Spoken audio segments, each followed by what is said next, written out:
कहानी की शुरुआत स्कारलेट से होती है, जो एक ड्यूक वेंडेमियन की बेटी है और काइल की फियोंसे। लेकिन काइल, जो पेरिस्टियन किंगडम का दूसरा राजकुमार है, भरी सभा में आज स्कारलेट से अपनी एंगेजमेंट कैंसिल कर एक इंस्टाग्राम इन्फ्लुएंसर टेर्नेजा को पकड़ उसके साथ अपना आगे का फ्यूचर अनाउंस करता है। सभी लोग सभा में तालियां मारते हैं, जिन्हें नहीं पता कि ये तालियां कुछ ही देर में इन पे भारी पड़ने वाली हैं। वो लड़की टेर्नेजा कहती है, I bet you didn't know this, कि मैं काइल को कितना खुश रखूंगी। काइल कहता है, हाँ देखा, ये कितनी केयरिंग और लविंग है, तुम्हारी तरह एक इमोशनलेस पुतला नहीं है। 17 साल में इस बेवकूफ लड़की के साथ एंगेज रहा। स्कारलेट कामली कहती है, आप ऐसा नहीं कर सकते, ये फैसला हम दोनों के जन्म से पहले ही रॉयल फैमिली और ड्यूक फैमिली के बीच हो चुका था।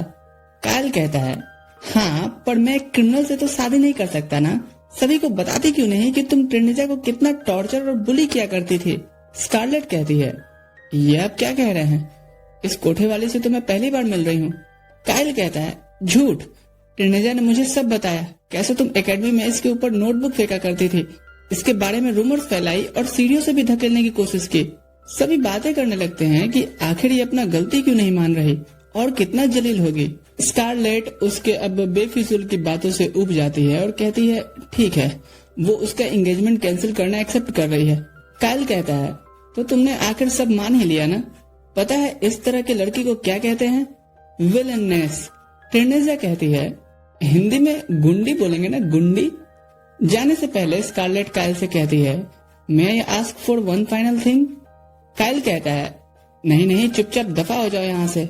टेर्नेजा कहती है, मांगने दो ना डार्लिंग, आखिर क्या ही मांग लेगी। ओ तुम कितनी काइंड हो जाने मन। हाँ मांगो, तुम्हें क्या चाहिए, धन दौलत ज्वेलरी क्या। स्कारलेट धीरे धीरे आगे बढ़ती है, अपने पंजों को मुट्ठी में बदलती है और सीधे टेर्नेजा के मुंह की तरफ तेजी से पंच करती है। इस स्लो मोशन के बीच स्कारलेट हमें बताती है उसके इस फूट पड़े गुस्से का कारण। पास्ट में स्कारलेट कह रही थी, अरे भैया उसने ऐसा काम ही किया था कि उसे सबक सिखाना ही पड़ा। लियोनार्डो कहता है, उसकी नाक तोड़ के तुमने सबक सिखाई, चलो ठीक है, पर फिर हंस क्यों रही थी। देखो अगले वीक ऑफिशियल पार्टी है, इसलिए अपने गुस्से को थोड़ा कंट्रोल में रखो, थोड़ी लड़की की तरह दिख मेरी बहन। पार्टी में स्कारलेट की मुलाकात काइल से होती है।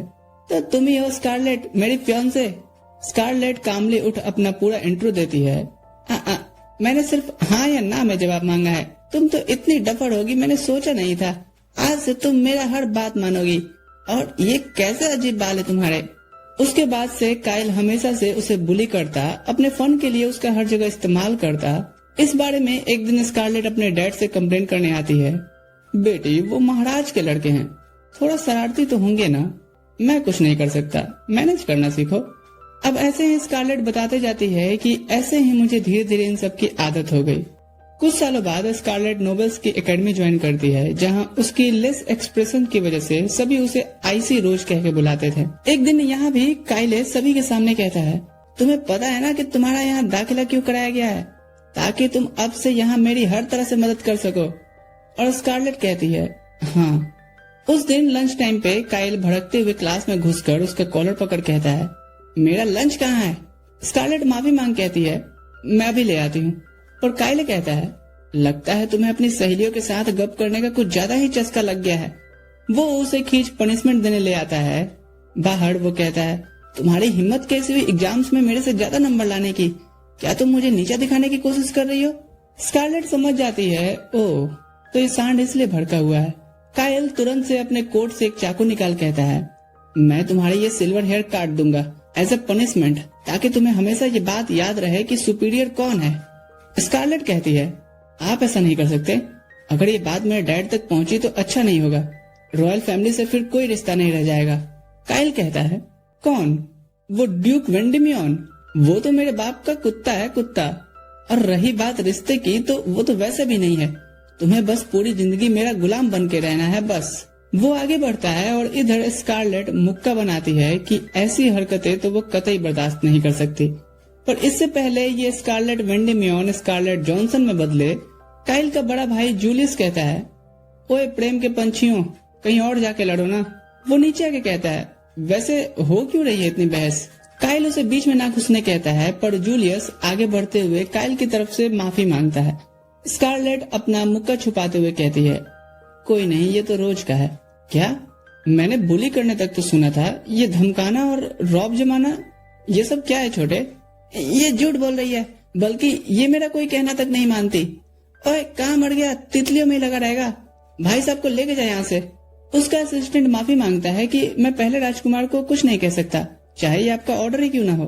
काइल यहाँ से गुस्से से स्कारलेट की तरफ देखता है और भाग निकलता है। स्कारलेट सोचती है, ये कल अब और ज्यादा गुस्से में मुझसे मिलने आएगा। फिर भी वो जूलियस का थैंक्स कहती है। जूलियस कहता है, थैंक्स तुम्हें उससे बचाने के लिए था या उसे तुमसे बचाने के लिए? स्कारलेट समझ जाती है कि जूलियस ने उसका बनाया मुक्का देख लिया होगा। वो पूछती है, आप पेड़ पे क्या कर रहे थे? मैं अक्सर वहाँ चढ़ के बुक्स पढ़ता हूँ। यहाँ हमें पता चलता है प्रिंस जूलियस क्वीन के पहले बेटे हैं और गद्दी के उत्तराधिकारी भी। पर कुछ बेकार के नॉवेल्स को जूलियस की इतनी सच्चाई और अच्छाई बर्दाश्त नहीं होती, तो वो गधे काइल को चढ़ाते बढ़ाते हैं कि वही राजा बनने लायक हैं। इससे इन दोनों के ग्रुप के बीच कहीं नहीं बनती, इवन स्कूल में भी नहीं। यहाँ जूलियस कहता है, किताबें तो बहुत पढ़ ली, लगता है अब कोई चेहरा पढ़ना बाकी है। स्कारलेट उसकी बातों से एक पल के लिए सरप्राइज होती है, पर दिन वही सेम एक्सप्रेशन ले आती है। कुछ दिनों में जब टेस्ट रिजल्ट्स आते हैं, स्कारलेट देख के हैरान होती है कि वो सेकंड आ गई है और जूलियस फर्स्ट है, वो भी ओवरऑल सारे सब्जेक्ट्स में अच्छा स्कोर करके। जब जूलियस उसके सामने आता है, वो उसे कांग्रेस करती है, पर वो उसके कानों में आकर कहता है, परफेक्ट तो मैं बचपन से ही हूँ, बस कोई ध्यान नहीं देता। स्कारलेट उसे एक चैलेंज की तरह लेती है और हर एक फील्ड में 10 गुना ज्यादा प्रैक्टिस करती है। कुछ दिनों बाद फिर से हुए टेस्ट में स्कारलेट जूलियस को पीछे छोड़ देती है। वो आके उसे कांग्रेस करता है और हेड पैट करते हुए कहता है, तुम्हारा क्लास के बाद वो एक्स्ट्रा एफर्ट करना, वाह, मेरे लिए तो वो बहुत सेटिस्फाइंग था, क्योंकि तब मेरे अलावा तुम्हें कोई और नहीं देख रहा था। स्कारलेट का एकदम से चेहरा उतर जाता है। उसके जाने के बाद उसकी फ्रेंड्स पूछती हैं, क्या वो जूलियस के साथ कोई खास रिलेशनशिप में है? क्योंकि शायद वो तुम्हें खुश करने के लिए ही जानबूझ के सेकंड आए हैं। ये रूमर फैल जाता है और स्कारलेट अब सोच लेती है कि वो जूलियस के अब किसी भी और चढ़ावे में नहीं आएगी। जूलियस उसे मॉर्निंग में ग्रीट करता है, कोई रिस्पॉन्स नहीं। लंच में कोई रिस्पॉन्स नहीं। इवनिंग में वो खुद को रोक नहीं पाती और कहती है, क्या कोइंसिडेंस है ना प्रिंस, हम आज 3 बार टकराए। जूलियस कहता है, ओह कोइंसिडेंस नहीं, बल्कि मैं तो जानबूझकर तुम्हारे सामने आ रहा हूँ। स्कारलेट का शकल देख जूलियस हंस पड़ता है, ये कहते हुए कि तुम भले ही सारे इमोशंस को अपने चेहरे के पीछे छुपा के रखने की कोशिश करो, लेकिन फिर भी वो मुझे दिख ही जाते हैं। स्कारलेट शॉक्ड होती है, क्योंकि उसने तो प्रिंस काइल के बिहेव की वजह से खुद का फेशियल एक्सप्रेशन खो ही दिया था। वो चलते हुए पूछती है, आजकल प्रिंस काइल नहीं दिख रहे हैं? जूलियस कहता है, हाँ, मुझे भी वो नमूना तुम्हारे आसपास नहीं दिख रहा। तभी स्कारलेट को रियलाइज होता है कहीं जूलियस इसीलिए तो उसके आसपास नहीं घूम रहे हैं ताकि काइल उससे दूर रह सके। उसके चेहरे को देख जूलियस कहता है, देखा, तुम्हारे एक्सप्रेशंस बाहर आना चाहते हैं, पर तुम खुद ही इन्हें दबा के रख रही हो। तुम पे ये सिल्वर हेयर काफी अच्छे लगते हैं और मैं इसे किसी बेवकूफ की हरकतों की वजह से अलग नहीं होने दे सकता। वो बताता है कि अब तक के उसकी किताबों के अध्ययन में उसने उसके जैसा इंटरेस्टिंग और अजीब प्राणी नहीं देखा। स्कारलेट फिर से उसकी बातों में खोने लगती है, पर कहती है, एक्सक्यूज मी, हाँ मैं झूठ नहीं कह रहा, ये देखो।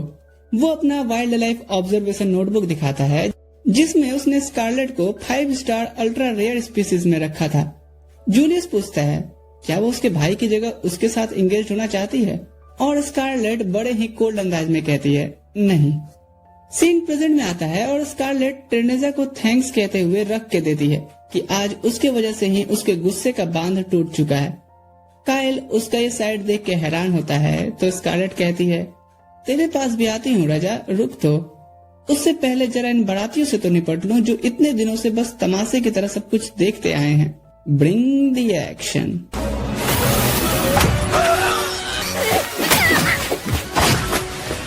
सभी को खाने पीने भर देने के बाद वो काइल की तरफ मुड़ कहती है, उफ क्या रात आई है, नफरत भी रंग लाई है। लियोनार्डो और बाकी सब तुरंत से शोर सुन अंदर आते हैं। तब तक तो स्कारलेट का वो पंच काइल को सीधे दीवार में धंसा देता है। लियो उसका भाई ये सब देख हैरान था, वहीं जूलियस तो साइड खड़ा हंस रहा था, ये कहते हुए कि मुझे तो पता ही था कि एक दिन ये ज्वालामुखी जरूर फूटेगी। वो पूछता है, पर इन बेचारे नोबल्स की क्या गलती थी? स्कारलेट कहती है, इनकी गलती ये थी कि ये गलत होते देख हंस रहे थे। मेरा दिमाग खराब हुआ और मैंने इनके दांत तोड़ दिए। जूलियस तो चिल रहता है, वहीं लियो पैनिक करता है कि वो ये सिचुएशन मॉम डैड से कैसे एक्सप्लेन करेगा। जूलियस कहता है, इनको पीटने का वो नजारा तो कमाल का होगा ना, काश मैं भी यहाँ होता देखने के लिए। लियो कहता है, आपको मजाक लग रहा है, इसके बाद हमारे फैमिली रेपुटेशन का क्या होगा। जूलियस कहता है, चिंता मत करो, इसके लिए स्कारलेट पर कोई केस फाइल नहीं होगा, क्योंकि ये सभी नॉवेल्स इसी लायक थे। जूलियस आगे एक्सप्लेन करता उससे पहले ही स्कारलेट को उसकी आवाज धीरे होने लगती है और वो वहीं बेहोश होकर गिर जाती है। 3 दिन बाद उसे चर्च की बेल सुनाई देती है और उसे अब तक इतना ध्यान था कि टू मच क्रोनोवो पावर यूज करने की वजह से वो बेहोश हो गई थी। आंखें खोलते ही वो देखती है कि एक लड़का मेड आउटफिट में उस पे चाकू से वार करने वाला होता है, पर इससे पहले उसे स्कारलेट का मुक्का पड़ता है और वो सीधे दीवार में धंस जाता है। शोर सुन लियोनार्डो कहता है, ओहो, 3 दिन के बाद तो तुम्हें होश आया है और उठ के तुम्हें सबसे पहले यही करना था। मुझे तो डर लग रहा था क्योंकि हर डॉक्टर यही बोल रहा है कि तुम्हें कुछ नहीं हुआ है। स्कारलेट उसे चिंता में डालने के लिए माफी मांगती है। तभी जूलियस कहता है, हाँ क्रांतिकारी, आओ चाय पे बैठ के बात करते हैं। वो बताता है कि कायल से तुम्हारी एंगेजमेंट कैंसिल हो गई है और उसकी हरकतों के लिए उसे जायदाद से बेदखल भी कर दिया गया है। साथ ही उस ऑर्गेनाइजेशन का पर्दाफाश भी हुआ है जो नोबल के भेष में कायल को चढ़ा बढ़ा के गद्दी का लालच दे रहे थे, ताकि बाद में वो पूरी तरह से किंगडम पर कब्जा कर सके। महाराज ने तुम्हें माफ कर दिया है, साथ ही घरेलू सारी चीजें सही होने तक तुम सिंगल रह सकती हो, यानी मुझे थोड़ा और इंतजार करना पड़ेगा। कोई नहीं, वैसे कमाल की बात यह है कि तुम्हें किंगडम के लोग एक और नाम दिए हैं, क्योंकि तुम अकेली सब संभाल लेती हो, खून तुम्हारा श्रृंगार होता है, खूबसूरत पर साथ ही डरावनी भी, इसलिए ब्लड क्वीन। लियो फ्रस्ट्रेट होकर कहता है, लोग पिछले वाला ही nickname mad dog noble women भूल नहीं पाए थे कि एक और। जूलियस हंसते हुए कहता है, अच्छी बात है ना, लोगों को इन सब में बिजी रहने दो, तब तक हम उस ऑर्गेनाइजेशन का पता लगाएंगे जिसका लीडर गॉडविन है। मुझे तब से ही शक था कि गॉडविन जैसा पावरफुल पर्सन आखिर कायल की बेवकूफी भरी चीजों में साथ क्यों दे रहा है। अब समझ आया उसका सारा चाल। सेकंड प्रिंस के जरिए वो किंगडम पर कब्जा करना चाहता था। फिर वो उसे बुलाता है जिसने सीक्रेटली ये सब पता लगाया, सिगरेड। उसे देख स्कारलेट कहती है, ये तो वही कायल का असिस्टेंट है ना। सिगरेट तुरंत से माफी मांगता है अपने पुराने बिहेवियर के लिए, पर स्कारलेट याद करती है कि ये कभी भी उसे बुली तो नहीं किया था। वो कहती है, मुझे पता नहीं था कि सैनिक इतनी अच्छी एक्टिंग भी कर लेते हैं। सिगरेट फिर भी खुद को अपने बिहेवियर के लिए गिल्टी मानता है और सजा देने बोलता है। स्कारलेट उंगलियां बजाते हुए उठ कहती है, ये हुई ना बात। वो पंच लॉन्च करती है। सिगरेट बिल्कुल सीधा खड़ा रहता है, लेकिन वो पंच उसके मुंह के साइड में फिनिश करती है। फिर उसके गालों को टच कर कहती है, वो भूली नहीं है कि कैसे वो किसी न किसी बहाने से उसे एक्सट्रीमली ह्यूमिलिएट और एम्बेरस्ड होने से बचाया करता था। सो जाओ, माफ किया। मीटिंग फिनिश करने के बाद स्कारलेट याद करती है कि उस पे जो सुबह अटैक हुआ था वो हो सकता है गॉडविन ने करवाया हो। वो उस कैदी से मिलने उसके कोठरी में आती है जहाँ वो फॉक्स बन के उस पे अटैक करने बढ़ता है, पर वो उसे साइड करते हुए कहती है, मुझे पता है तुम बीस्ट नना का हो। तुरंत से वो बीस्ट अपने बॉय फॉर्म में आता है और नाइफ उठा कहता है, मुझे तुम्हें मारना ही पड़ेगा। स्कारलेट का ध्यान उसके चेस्ट के निशान पर जाता है, जिसका मतलब ये था कि कोई उसे अपना गुलाम बना के काम असाइन करने को दिया है। अगर मैं तुम्हें इस चीज से फ्री कर दूं तो तुम्हें उसके बारे में हर वो डिटेल्स बतानी होगी जिसने तुम्हें यहाँ भेजा है। ननाका कहता है, हाँ, अगर ऐसा वो कर पाई तो उसकी वो हर बात मानेगा। ये हुई ना बात। स्कारलेट तुरंत से उसे लेटा के उसके चेस्ट पे रिवर्स मैजिक करने लगती है, ये कहते हुए कि हर इंसान के ऊपर एक गॉड की कृपा होती है, लेकिन किस गॉड की कृपा खुद पे है ये बहुत कम इंसान पता लगा पाते हैं, और जो मेरे जैसे कुछ पता लगा लेते हैं वो उनकी और ज्यादा आराधना करके उनसे और भी ज्यादा ब्लेसिंग्स ले सकते हैं। तुरंत से उसका शरीर पहले जैसा हो जाता है। स्कारलेट कहती है, ये क्रोनोवा गॉड का टाइम रिवर्स मैजिक था और इसी वजह से रॉयल लोग चाहते हैं कि मैं उनकी फैमिली की पार्ट बनूं। उन्हें ये हलवा लगता होगा, पर इसमें बहुत एनर्जी एग्जॉस्ट होती है। उस पार्टी में सिर्फ एक नोबल से दूसरे नोबल तक पहुंचने के लिए ही यूज करने पे मैं 3 दिन तक बेहोश पड़ी थी, पर ये मेरा सीक्रेट है, किसी को मत बताना। ननाका कहता है, आपने मेरी जान बचाई है इस गुलामी से मुक्त करके। इंसान अपने वादे भूल सकते हैं पर बीस्ट नहीं। वो बताता है कि उसे गॉडविन ने ही हायर किया था, और न सिर्फ मुझे बल्कि वो कई तरह के गुलाम भी खरीद रखा है जिन्हें हर किंगडम में जासूसी करने भेजता है, ताकि वहाँ उनका विभीषण कौन है इसका पता लगा सके। ऐसे ही वो अपना साम्राज्य फैला रहा है और काइल जैसे कुछ बेवकूफ लोगों का उससे सपोर्ट मिल रहा है, जिस वजह से कोई उसका कुछ नहीं बिगाड़ पाता। स्कारलेट उठते हुए कहती है, मैं आई उसके डंके पे चोट मार के। क्या उसके आसपास हमेशा गार्ड्स रहते हैं? इस मामले को आपके भाई और प्रिंस जूलियस को इंटरनली ही संभालने दीजिए। स्कारलेट कहती है, ना, उसमें मजा नहीं आएगा। मैं उसे अरेस्ट होने से पहले धोना चाहती हूँ। जरा सुनिए तो, गॉडविन हर महीने एक स्लेव ऑक्शन में आता है जो अगले वीक ही होने वाला है, पर कहाँ ये नहीं पता। लेकिन हम उस स्लेव ट्रेडर से पता लगा सकते हैं जिसने मुझे बेचा था। अगर मेरे जैसे और लोग भी इस गुलामी से फ्री हो पाए तो मैं एक गद्दार का भी टैग लेने के लिए तैयार हूँ। स्कारलेट को ये प्लान अच्छा लगता है। ठीक है फिर 3 दिन बाद वो निकलते हैं उस ट्रेडर की तलाश में, पर स्कारलेट जूलियस को पीछा लगा देख कहती है, आप जाके अपने तरीके से तहकीकात क्यों नहीं करते? किताबें और डिसिप्लिन पढ़ के मैं बोर हो गया हूँ और पेपर वर्क्स में मैं टाइम वेस्ट नहीं कर सकता, खास करके तब जब बात मेरे किंगडम के लोगों को पकड़ के गुलाम बनाने की हो रही हो। स्कारलेट कहती है, असली कारण बताइए प्रिंस। वो मैं इतनी इम्पोर्टेंट कन्वर्सेशन कैसे मिस कर सकता था? दरअसल मैं वहीं कोठरी के साइड खड़ा था। अभी इनकी बातें चल ही रही होती हैं कि कुछ बैंडिट्स इनसे अपनी चीजें उनके हवाले करने बोलते हैं। स्कारलेट तुरंत से अपना फिस्ट तैयार कर कहती है, आके ले जाओ। ननाका कहता है, हमें इनसे लड़ना नहीं चाहिए, ये हमें उस ट्रेडर के बारे में इंफॉर्मेशन दे सकते हैं। स्कारलेट कहती है, मुझे तो ये लातों के भूत लग रहे हैं, रुकिए तो। वो आगे आकर के पूछता है कि क्या कोई जंक दल्ले को जानता है?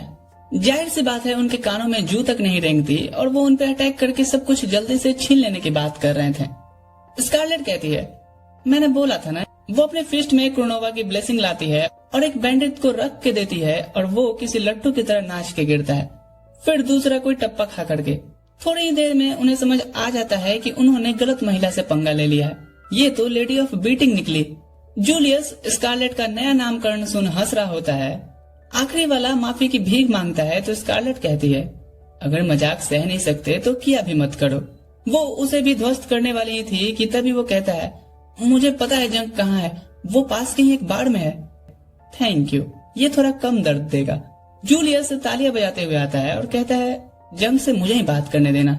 ननाका तो जा नहीं सकता, वरना इसे देख शायद वो पहचान ले। तीनों उस बार तक पहुंचते हैं जहां स्कारलेट और ननाका बाहर वेट कर रहे होते हैं। थोड़ी देर में जूलियस आता है ये कहते हुए कि नाम और लोकेशन का तो पता चल गया है जहां ऑक्शन होने वाला है, और हम इस ऑक्शन में घुसेंगे कैसे? ननाका कहता है, मेरे पास एक तरीका है। सीन शिफ्ट होता है जहाँ ये जैथरिन नाम के बंदे से मिलते हैं और एक फेक स्टोरी बनाते हैं। स्कारलेट कहती है, मुझे एक रेयर स्लेव चाहिए। अरे मैडम, आप एक नोबल हो के स्लेव खरीदना चाहती हैं? ऐसी क्या बात हो गई? स्कारलेट कहती है, बस यूँ समझ लीजिए मेरे पास और कोई रास्ता नहीं है। जंक ने बताया आप ये पॉसिबल कर सकते हैं। वैसे जंक से आपका क्या रिश्ता है? रिश्ता बोलना गलत होगा, बस हम एक कॉन्ट्रैक्ट से बंधे होते हैं। कॉन्ट्रैक्ट जिसमें वो मुझे स्लम्स से रेयर स्लेव जैसे एल्फ्स, बॉने, डीमंस, एलियंस और आपके पीछे जो खड़ा है ना बीस्ट, इनकी खबर देता है। स्कारलेट पूछती है, आपको कैसे पता मेरा गार्ड एक बीस्ट है? अरे मैडम, ये बाल धूप में थोड़ी सफेद किए हैं, पर पता है आप इसको बॉडीगार्ड बना के इसके ट्रू पोटेंशियल को वेस्ट कर रही हैं। स्कारलेट का तो मन कर रहा था इसकी बत्तीसी तोड़ दे, साला खुद ही जोक मारता है और खुद ही हंसता है। पर ननाका कहता है, कंट्रोल। जब जैथरिन का हो जाता है वो पूछता है, तो बताइए आपको किस तरह का रेयर स्लेव चाहिए? मैंने सुना है हाल ही में कैपिटल में स्लेव ऑक्शन होने वाला है, वो अगर मैं अटेंड कर पाऊँ तो खुद ही अपने लिए अच्छी सी स्लेव चुन लूंगी। जैथरिन थोड़ा देर चुप रह के कहता है, इसके लिए एक प्रोसेस होगा जिसमें आपको अपने 6 स्लेव्स परचेजेस के ट्रांजैक्शन दिखाने होंगे, साथ ही कुछ पेपर वर्क, बैकग्राउंड वेरिफिकेशन, इन सब में 6 महीने का टाइम लगेगा। उसके बाद ही आपको ऑक्शन का एक्सेस मिल सकता है। स्कारलेट कहती है, मैं आपको मुंह मांगा पैसा दूंगी इन सब चीजों को बाईपास करने के लिए। आपसे मैं पैसा लूंगा? नहीं नहीं, अगर आप ये अपना बीस्ट स्लेव मेरे हवाले करती हैं तो मैं आपको अपने दूर की रिश्तेदार की बेटी बना के भेज सकता हूँ। स्कारलेट का सीरियस सा फेस एक स्माइल लेता है और वो कहती है, मुझे मंजूर है। दोनों बाहर आते हैं और स्कारलेट को यकीन नहीं हो रहा था कैपिटल में ऐसी ऐसी इलीगल चीजें उनके नाक के नीचे चल रही हैं। पर खैर उनका प्लान सक्सेसफुल रहा क्योंकि ननाका को लगा ही था कि जैथरिन उसे ही ट्रेड करेगा इस काम के बदले। वो कहता है, पर मैं हैरान हूँ कि आप बिना पंच किए भी डील कर सकती हैं। अरे अरे जोक्स था जोक्स। दोनों होटल की तरफ बढ़ते हैं और ननाका कहता है, बस 3 रात बाद ऑक्शन है। स्कारलेट पूछती है, क्या तुम्हें डर लग रहा है? ननाका कहता है, नहीं, क्योंकि वो मुझे ऑक्शन में ले जाने से पहले तो कुछ नहीं करेगा। स्कारलेट कहती है, चिंता मत करो, मैं तुम्हें कुछ होने भी नहीं दूंगी। अचानक से ननाका थकान की वजह से अपने बीस्ट फॉर्म में आके बेहोश हो जाता है। स्कारलेट उसे गोद में उठाती है ये कहते हुए कि तुमने आज अच्छा काम किया। फिर जब वो होटल पहुंचती है जूलियस से कहती है, काम हो गया? जूलियस कहता है, बिना तोड़ फोड़ के।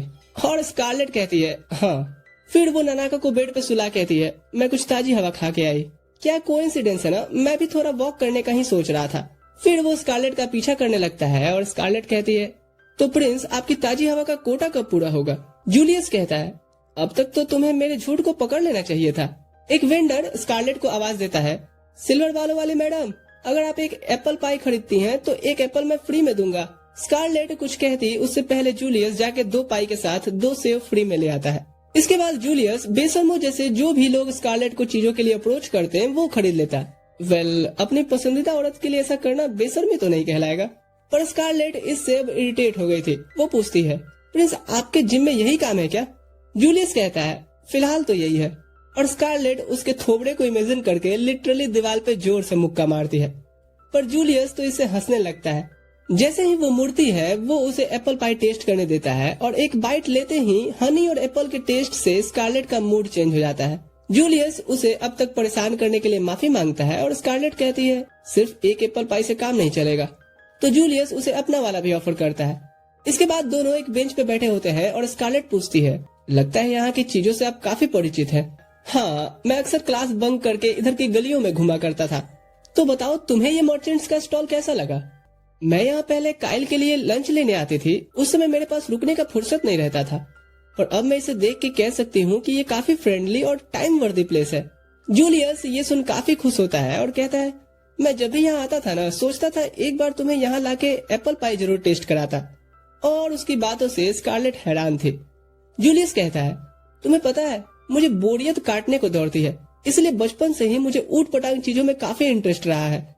एक पार्टी में एज अ फर्स्ट प्रिंस मुझे सभी नोबल्स अपने अपनी बेटी से मिला रहे थे, पर मेरा ध्यान तुम पे गया क्योंकि काइल तुम्हें वहाँ परेशान कर रहा था और मैंने आके तुमसे कहा था कि तुम्हें चुप रहने की जरूरत नहीं है अगर काइल तुम्हें परेशान करता है तो। और तुम्हें याद है तुमने क्या कहा था? एक क्रीपी स्माइल के साथ कि अच्छा जोक मार लेते हो। उसी दिन से मैं समझ गया था कि तुम कोई आम लड़की तो नहीं हो। इस दुनिया में बोर करने वाली बहुत सी चीजें हैं, पर मैं अपने छोटे से इस लाइफ में कुछ इंटरेस्टिंग चीजें लेके आगे बढ़ता हूँ, जिसमें से एक तुम हो। वो उसके गालों पे किस करता है ये कहते हुए कि मुझे नहीं पता कि ये सो कॉल्ड रोमांटिक लव है या नहीं, पर इतना कह सकता हूँ कि मुझे तुम पसंद हो। इस दुनिया में सबसे ज्यादा अगर कोई चीज मुझे पसंद है तो वो तुम ही हो। उस रात स्कारलेट बेड पर लेटी हुई सोच रही थी, क्या ये प्रिंस का कोई नया तरीका है मुझे टीज करने का, पर वो श्योर नहीं हो पा रही थी। अगले दिन स्कारलेट अपने वादे के अनुसार ननाका को गिरवी रखने आती है। मैडम, पहले प्रोडक्ट की जांच तो कर ली जाए। स्कारलेट ननाका को अपने बीस्ट फॉर्म में आने के लिए कहती है, जिसे देख के खुश होते हुए जैथरिन कहता है, बहुत बढ़िया। तभी तुरंत से डोनोवन नाम का बंदा अंदर घुस स्कारलेट को देख कहता है, क्या वही है जिसे लेकर जाना है मास्टर? नहीं, ये हमारी कस्टमर है। माफ करना मैडम, ये भले ही स्लेव है पर थोड़ा बदतमीज है। तभी डोनोवन का ध्यान ननाका पे पड़ता है। ओह, तो ये पिल्ला है। जैथरिन उसे सही से ले जाने कहता है, पर डोनोवन कहता है, चिंता मत करो मास्टर, ये इतनी आसानी से नहीं मरते। वो जबरदस्ती ननाका के कॉलर में पट्टा डाल उसे खींचने लगता है। ननाका गुस्से से नहीं जाना चाह रहा था तो वो कांटेदार हंटर निकाल उसे मारने बढ़ता है, जिसे स्कारलेट पकड़ कहती है, लगता है आपका स्लेव निहायती बदतमीज है, इसे थोड़ा अनुशासन सिखाना होगा। डोनोवन कहता है, तुम्हारी हिम्मत कैसे हुई मुझे रोकने की? जैथरिन कहता है, मैडम उसे काहे को उकसा रही हो, इसे मैं आज तक अनुशासन नहीं सिखा पाया।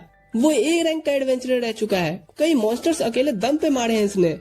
आपके भले के लिए बोल रहा हूँ, छोड़ दो, उसके मुंह मत लगो। डोनोवन कहता है, वार्निंग देने के लिए बहुत देरी कर दिया मास्टर, ये लड़की को मुझसे अब कोई नहीं बचा सकता, चाहे आपकी कस्टमर ही क्यों ना हो।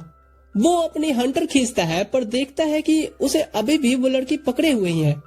वो अपनी पूरी ताकत लगाता है पर स्कारलेट 1 इंच भी नहीं खींच सकती। ये देख जैथरिन कहता है, ये क्या कॉमेडी कर रहे हो डोनोवन? मैं कॉमेडी नहीं कर रहा मास्टर, मैं अपनी पूरी ताकत से खींच रहा हूँ। स्कारलेट जैथरिन से पूछती है, क्या इस स्लेव को भी आपने ऑक्शन के लिए रखा है? नहीं मैडम, ये तो मेरा पर्सनल गार्ड है। स्कारलेट कहती है, थैंक यू। फिर हंटर को खींच डोनोवन को एक पंच देती है, जिससे वो खिड़की तोड़ता हुआ कोसों दूर जाके गिरता है। जैथरिन शॉक्ड कि अभी अभी उसने ये क्या देखा। स्कारलेट कहती है, शायद अब आपका स्लेव सभी से तमीज से बिहेव करे। वो फिर ननाका को देखने आती है, उसके कॉलर को निकाल वहाँ से आ रहे घावों को हील कर उसे गोद में लेते हुए कहती है, मैं तुम्हारे लिए जल्द ही आऊंगी। इधर जैथरिन अपने विंडो को देखे जा रहा था। स्कारलेट कहती है, क्या आपको इस चीज का हर्जाना चाहिए? जैथरिन कहता है, क्या बात करते हो मैडम, मैंने तो पहले ही कहा था कि मेरा स्लेव थोड़ा बदतमीज है। अच्छा हुआ आपने उसे थोड़ा तमीज सिखा दिया है कि नहीं। और आप अपने इस छुटकू का चिंता नहीं करना, इसे कुछ नहीं होगा। आइए हम ऑक्शन डे पे कहाँ मिलेंगे उसकी बात कर लेते हैं। स्कारलेट इसके बाद नीचे आती है तो कैरेज देख के हैरान होती है, क्योंकि ये उसका भाई लियो लेके आया था। ये सब क्या चल रहा है? अंदर उसे जूलियस भी दिखता है। पैलेस ला करके लियो दोनों को डांटता है कि पता है ये कितना खतरनाक हो सकता है। जूलियस कहता है, और हमने स्लेव ऑक्शन का सारा डिटेल्स निकाल लिया है। लियो कहता है, बस आप दोनों इस किंगडम के लिए कितने इम्पोर्टेंट हो पता भी है। स्कारलेट कहती है, वही तो, ये बात प्रिंस को समझनी चाहिए ना। लियो कहता है, मैं तुम्हें भी सुना रहा हूँ। देख मेरी बहन, मैं तुझे खोना नहीं चाहता, ये मुझे मेरे तरीके से क्यों नहीं हैंडल करने देती। जूलियस पूछता है, तुम्हारी तहकीकात कहाँ तक पहुँची? लियो कहता है, गॉडविन खुद इस ऑक्शन का ऑर्गेनाइजर है। स्कारलेट कहती है, हाँ, जो बस 2 रात बाद ही है। लियो कहता है, और उसके लिए हमें रात भर जग के प्लानिंग करनी होगी, एक एक भरोसेमंद आदमी की टीम बनानी पड़ेगी। जब लियो ये सब बोले जा रहा होता है, स्कारलेट जूलियस को देख रही थी। जूलियस उसे नोटिस करता है और कहता है, क्या तुम चाहती हो मैं इसका भी मुंह बंद करूं? पर मेरे पास और एप्पल पाई नहीं है। इससे स्कारलेट गुस्से से उसे देखती है। लियो स्कारलेट से कहता है, तुम घर जा रही हो? हरगिज नहीं। जब से मेरी प्रिंस काइल से एंगेजमेंट टूटी है, मैं कई चीजों से गुजरी हूँ, इसलिए मैं अब खुद को रोक नहीं सकती। मुझे एक बार फिर से मैड डॉग नोबल वुमेन लोगों के मुंह से सुनना है। लियो कहता है, तुम्हें नहीं पता कि ये कितनी बड़ी प्रॉब्लम खड़ी कर सकता है। पर स्कारलेट बोलती जाती है, मैंने कई तरह के लोग देखे, कुछ अपने स्वार्थ के लिए लोगों को गुलाम बनाते हैं और उनसे अपने काम करवाते हैं। भूखे बच्चे गलियों में ब्रेड के लिए लड़ते हैं, वहीं बड़े नोबल्स इलीगल धंधे करके अमीर हुए जा रहे हैं। मैं बचपन से हमेशा से यही सोचती आई हूँ कि क्यों ये दुनिया ऐसे डिजाइन हुई है जहाँ साफ दिल वाले अच्छे लोगों को हमेशा सहना और स्ट्रगल ही करना पड़ता है, वहीं दुष्ट लोग आगे निकल के सफल हो जाते हैं, फिर अपनी इमेज पब्लिकली साफ भी कर लेते हैं। ये वैसे विचारधारा में जीते हैं कि ये गरीब हमारा कुछ नहीं बिगाड़ सकते और न ही हमें कोई कानून रोक सकता है। गॉडविन और उसके साथी भी इसी मानसिकता का शिकार है। फिर वो उठ कहती है, और तुम यकीन मानो भाई, ऐसे लालची और दुष्ट लोगों को पीटने का एक अलग ही सुख होता है। जूलियस उसके इस बात पे खूब हंसता है, वहीं लियो तो सदमे में था। स्कारलेट बैठ कहती है, ऐसे अपर क्लास नोवेल्स को धोने का हक सिर्फ एक अपर क्लास लड़की को ही है, जैसे कि मैं। जूलियस कहता है, पॉइंट तो है। क्या पॉइंट है? पॉइंट है, आप लोगों को क्या लगता है इसमें सिर्फ हाई रैंक के नोवेल्स ही शामिल हैं? गॉडविन के वैंकिस एम्पायर से कनेक्ट होने की भी खबर मिली है। हाँ, ये वही एम्पायर है जिनसे बॉर्डर को लेके 300 सालों से हमारी लड़ाई चल रही है और जिनके आर्म्ड फोर्सेस को वहाँ के वजीर आजम नहीं बल्कि ड्रैगन राइडर्स ऑपरेट करते हैं। स्कारलेट याद करती है कि उन्होंने हाल ही में तो सीज फायर पे सिग्नेचर किया था। सीन शिफ्ट होता है गॉडविन पे, जहाँ वो स्कारलेट के बारे में बोल रहा था, ये लड़की हमारे काम में बवासीर की तरह तकलीफ दे रही है, इसको खत्म करना है। वो लाल बालों वाला आदमी कहता है, काम हो जाएगा। फिर वो उस आदमी को जाते हुए देखता है जो एक ड्रैगन राइडर था। तभी कमरे में एक लड़की आती है। I bet you didn't know this, कि ये चीज कितनी कमाल की है। चूंकि अभी गन का आविष्कार नहीं हुआ था तो गॉडविन कहता है, क्या है ये, एक और जादुई चीज? मेरे पास पहले से एक तुम्हारा दिया हुआ गोल्डन पेंडेंट है। वो लड़की उस गन को साइड के बोतल पे सूट कर कहती है, ये प्रेजेंट उसके लिए जान बचाने की नहीं बल्कि उनकी जान लेने के काम आएगा जो तुम्हारे रास्ते में आ रहे हैं। और ये वही 3rd क्लास लड़की ट्रेनेजा होती है। इधर ऑक्शन में घुसने से पहले जैथरिन कहता है, मैडम ये मास्क पहन लो, क्योंकि यहाँ किसी की भी आइडेंटिटी रिवील नहीं की जाती। स्कारलेट उसे लेते हुए ऑक्शन के लिए बेस्ट ऑफ लक उसे विश करती है, ये सोचते हुए कि ये ऑक्शन भूले नहीं भूलेंगे ये लोग। वहीं बाहर लियो अपने कुछ सैनिकों के साथ खड़ा था, ये कहते हुए कि हमें प्रिंस जूलियस के सिग्नल का वेट करना होगा। वहीं स्कारलेट याद करती है जूलियस की बातों को कि कैसे अंदर कोई भी हथियार ले जाना अलाउड नहीं है और सिर्फ मैजिक के सहारे गॉडविन को पकड़ना आसान नहीं होगा। इसीलिए एक दिन पहले की मीटिंग में ये स्कारलेट को अलाउ कर देते हैं, क्योंकि उसकी तो हाथ ही हथियार है। लियो से कहता है, पर तुम कोई भी बिना बात का लड़ाई शुरू नहीं करोगी। स्कारलेट एक स्माइल के साथ लियो का थैंक्स कहती है उसे अलाउ करने देने के लिए। पर प्रेजेंट में तो लियो के पेट में टेंशन हो रही होती है कि उसकी बहन अपने वर्ड्स पे उतरेगी भी या नहीं। वहीं इधर ऑक्शन में लोग बात कर रहे होते हैं कि उन्हें कैसा स्लेव चाहिए। मुझे ऐसा चाहिए तो मुझे ऐसा चाहिए। पर सबकी नजर एक बीस्ट स्किन जो कि लाया गया है इस बार उस पे होने वाली थी। तभी लाइट ऑफ हो जाती है और इवेंट शुरू होने का अनाउंसमेंट होता है। स्कारलेट यहाँ एक आदमी से टकरा जाती है और वो उससे माफी मांगता है। उसके जाने के बाद स्कारलेट सोचती है, ये आवाज मैंने कहीं तो सुनी है। जरा ध्यान दीजिए, ऑक्शन शुरू हो गया है और पहला आइटम है एक पंख वाली चिड़ी औरत। ट्रेड ऊपर जाता है और 100 गोल्ड कॉइन में इसे सेल कर दिया जाता है। स्कारलेट धीरे धीरे गॉडविन को तलाश रही थी इन सब चीजों का गुस्सा पीते हुए। तभी जूलियस उसके पास आ कहता है, ओह तो तुम यहाँ हो। स्कारलेट कहती है, आपका काम तो गेट पे रुक के कमांड देना था ना। हाँ, पर मैं तुम्हें देखने आ गया कि कैसा चल रहा है। गॉडविन दिखा? स्कारलेट कहती है, नहीं, पर मुझे अंदाजा है कि वो किस तरफ होगा। जूलियस कहता है, बाहर लियो और नाइट्स मेरे सिग्नल का इंतजार कर रहे हैं। अगर तुम जल्दी नहीं की तो तुम्हें गॉडविन को पंचिंग बैग की तरह इस्तेमाल करने का मौका छूट जाएगा। स्कारलेट उससे एक फेवर मांगती है कि तब तक अपने सिग्नल को ना देने का जब तक गॉडविन उसके हाथ नहीं लगता।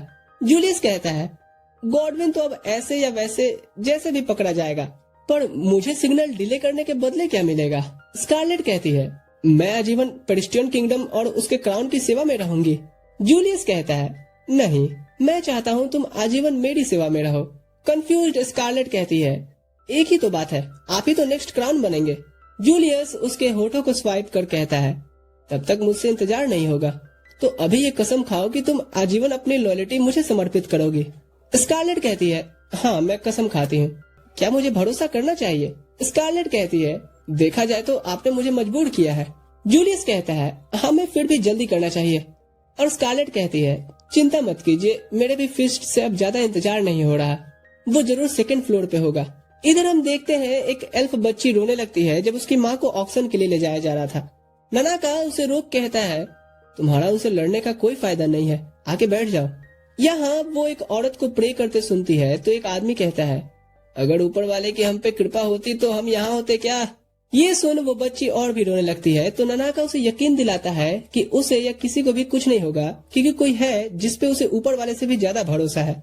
इधर स्कारलेट कुछ गार्ड्स को बेहोश कर आगे बढ़ती है। जूलियस उसके मैजिक की तारीफ करता है तो स्कारलेट कहती है, इसका कोई सेंस नहीं है, क्योंकि मैजिक के मामले में आप मुझसे कहीं ज्यादा आगे हैं। जूलियस कहता है, तुम अब भी उस एकेडमी वाली चीज को लेके मुझसे जेलस हो। तभी उनके सामने कुछ और लोग दिखते हैं और स्कारलेट समझ जाती है कि इसी डोर के पीछे गॉडविन होगा। वो अपना ग्लव्स उतारती है और इधर सेम टाइम पे होस्ट इंटरवल अनाउंस करता है और म्यूजिक प्ले कर देता है। सेम टाइम पे म्यूजिक के बीट पे स्कारलेट इधर इनका बाजा बजा रही होती है। क्लासिकल म्यूजिक नीचे चल रहा होता है और ब्रूटल डांस ऊपर। दरवाजा टूटता है और गॉडविन और उसके लोग प्रोसेस करते हैं कि अभी ये क्या चल रहा है। उससे पहले स्कारलेट अपना मास्क हटा कहती है, गॉडविन ढोलकी के, तुझे बजाने के लिए तो मैं कब से तरस रही थी। उसका बेटा कहता है, माना मेरे डैड ढोल जैसे दिखते हैं लेकिन कोई इन्हें बजा नहीं सकता। ये कहते हुए वो अपनी लाइटनिंग स्पेल कास्ट करता है, पर जूलियस उसे अपने रिंग की मदद से कैंसिल कर दिया था। गॉडविन ये देख कहता है, क्या रॉयल रिंग तुम्हारे पास? ये तो सिर्फ किंगडम के किंग और फर्स्ट प्रिंस के पास होनी चाहिए। जूलियस कहता है, हाँ मैं फर्स्ट प्रिंस जूलियस ही हूँ। सभी हंसते हुए कहते हैं, अच्छा जोक मारते हो, एनिमे एक्सप्लेनेशन क्यों नहीं शुरू करते। गॉडविन अपने स्लेव को बुलाता है और स्कारलेट के साथ इस गोल्डन हेयर वाले बहरूपिये जिसने रॉयल रिंग चुराई है दोनों को खत्म करने बोलता है। स्कारलेट उसके स्लेव को देख पहचान लेती है कि ये तो डोनोवन ही है जो बीस्ट फॉर्म में लौटा है। पर जैसे ही वो जूलियस और स्कारलेट पर अटैक करता, सिगरेट एंट्री मारता है उसका एक हाथ काटते हुए। आप दोनों ठीक तो है ना? उसकी आवाज सुन स्कारलेट समझ जाती है तो वो सिगरेट ही था जिससे वो अंधेरे में टकराई थी। गॉडविन अब फ्रस्ट्रेट हो सभी को खत्म करने को कहता है। सिगरेट कहता है, आप दोनों मेरे पीछे ही रहिएगा। पर स्कारलेट उसे कॉलर से पकड़ खींच कहती है, इतनी ओवर एक्टिंग क्यों कर रहा है? तू मेन कैरेक्टर है क्या? ये सारे नॉवेल्स मेरे पंचिंग बैग है, एक को भी तू हाथ नहीं लगाएगा। जाके उस डोनोवन से निपट, इनको मैं अच्छे से धोती हूँ। आपका हुक्म सर आंखों पे। स्कारलेट फिर नॉवेल्स के साथ गोल गोल रानी खेलना शुरू करती है। सभी ये देख के हैरान थे कि ये हंस क्यों रही है। एक एक करके स्कारलेट सभी को पकड़ घुमा घुमा के फेंक रही थी। थोड़ी देर बाद लियो अंदर आकर कहता है, वो सिग्नल नहीं दिया तुम में से किसी ने? स्कारलेट कहती है, ओह उसकी जरूरत ही नहीं पड़ी भाई। लियो पैनिक कर कहता है, तुमने यहाँ पे मास मर्डर कर दिया। स्कारलेट कहती है, इतना चाप क्यों ले रहे हो, कोई मरा नहीं है, बस सब टूट फूट जरूर गए हैं। फिर वो देखते हैं कि सिगरेट अभी तक डोनोवन से लड़ रहा होता है। जूलियस कहता है, हंगामे से सारे नोवल्स भाग न जाएं, हमें सैनिकों को सिग्नल भेज देना चाहिए। अभी नहीं, अभी मैंने गॉडविन का मुंह नहीं तोड़ा है। जूलियस कहता है, कोई नहीं, हम गॉडविन को तुम्हारे हवाले कर देंगे। स्कारलेट कहती है, हमारे बीच ऐसी डील तो नहीं हुई थी। लियो कंफ्यूज्ड कि अब कौन सी डील की बात हो रही है। जूलियस कहता है, हमारे बीच एक वादा हुआ है कि अगर मैं गॉडविन को इसे धोने दूं तो यह आजीवन खुद को मुझे समर्पित करेगी। ये सुन लियो कहता है, इतनी खुशी तो मुझे आज तक नहीं हुई। फाइनली तुमने अपना मन बना ही लिया। मुझे मॉम डैड को बताना ही होगा। स्कारलेट कहती है, आपके रिएक्शन कुछ समझ नहीं आ रहे, पर आपको खुश देख कर मुझे अच्छा लग रहा है। जूलियस इन्हें देख सोच रहा था, दोनों के दोनों कितने नमूने हैं। एक ओवर इमोशंस में खो जाता है और एक को इमोशन शो करना ही नहीं आता। वो नाइट्स को सिग्नल भेजता है और इधर लियो अपने एबिलिटी से गॉडविन को ढूंढता है, जो अपने बेटे के साथ रूफ टॉप पे भाग रहा था। उसे रूफ टॉप पे एक ड्रैगन वेट करते हुए दिखता है। तीनों तेजी से भागते हैं और जूलियस कहता है, तो ये जरूर वेंकिस एम्पायर भागने की तैयारी में है, उन्हें यहीं पकड़ना पड़ेगा। पर ये बेसमेंट में थे और रूफ 5th फ्लोर पे था। ये कितना भी तेज भागे उन्हें पकड़ नहीं सकते। तभी लियो स्कारलेट को अपनी हिल्स उतारते देखता है। स्कारलेट कहती है, भाई आप ननाका और बाकी स्लेब्स को फ्री कराओ, इन्हें मैं देखती हूँ। वो क्रोनोवा ब्लेसिंग्स यूज करके एक्सक्लेरेट करती है और डिंग डिंग डिंग करके रूफ टॉप पे आ जाती है। इधर गॉडविन का बेटा ड्रैगन राइडर से कहता है, बदतमीज, ऊपर क्या बैठा है, नीचे आओ हमारी मदद कर। वो ड्रैगन राइडर उन्हें धरती का बोझ कहता है और अपने ड्रैगन रेक्स से उन्हें उड़ा देने बोलता है। पर स्कारलेट आकर के उसका पूंछ पकड़ कहती है, तुमने इसे मारने के लिए अगर सुपारी ली है तो मैंने पूरा पान खाया है। वो ड्रैगन राइडर कहते उतरता है, स्कारलेट एल वेंडेमियोन, तुमने रेक्स के पंच को एक हाथ से रोक लिया, तुम तो कमाल की हो। मैं तुम्हारे प्यार में गिर गया, मुझसे शादी कर लो।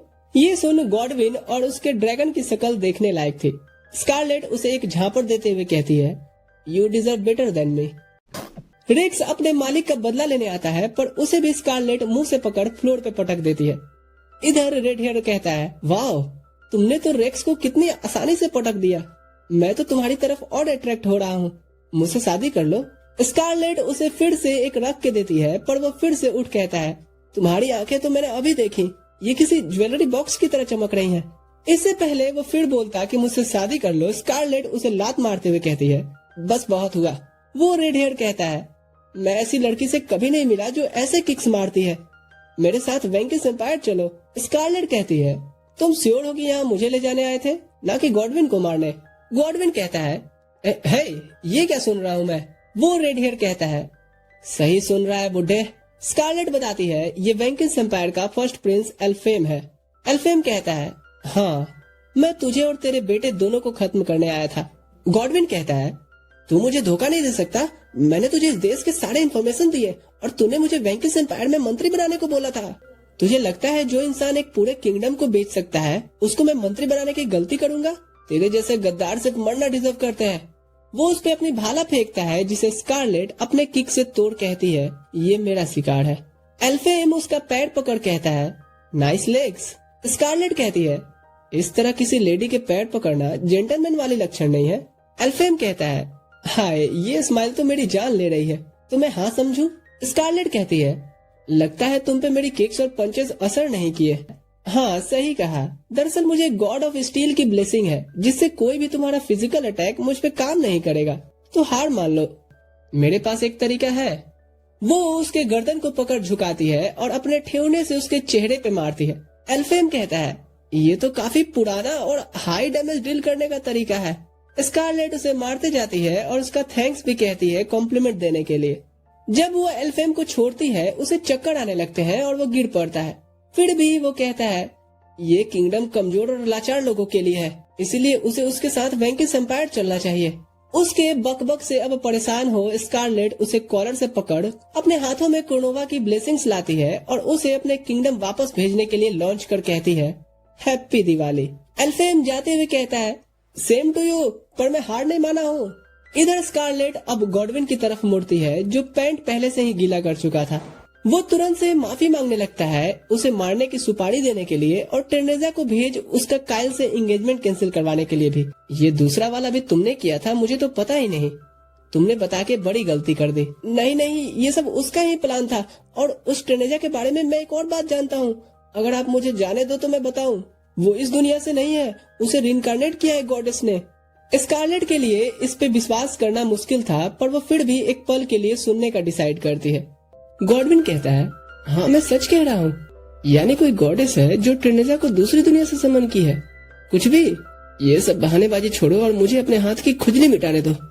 नहीं नहीं सुनिए तो।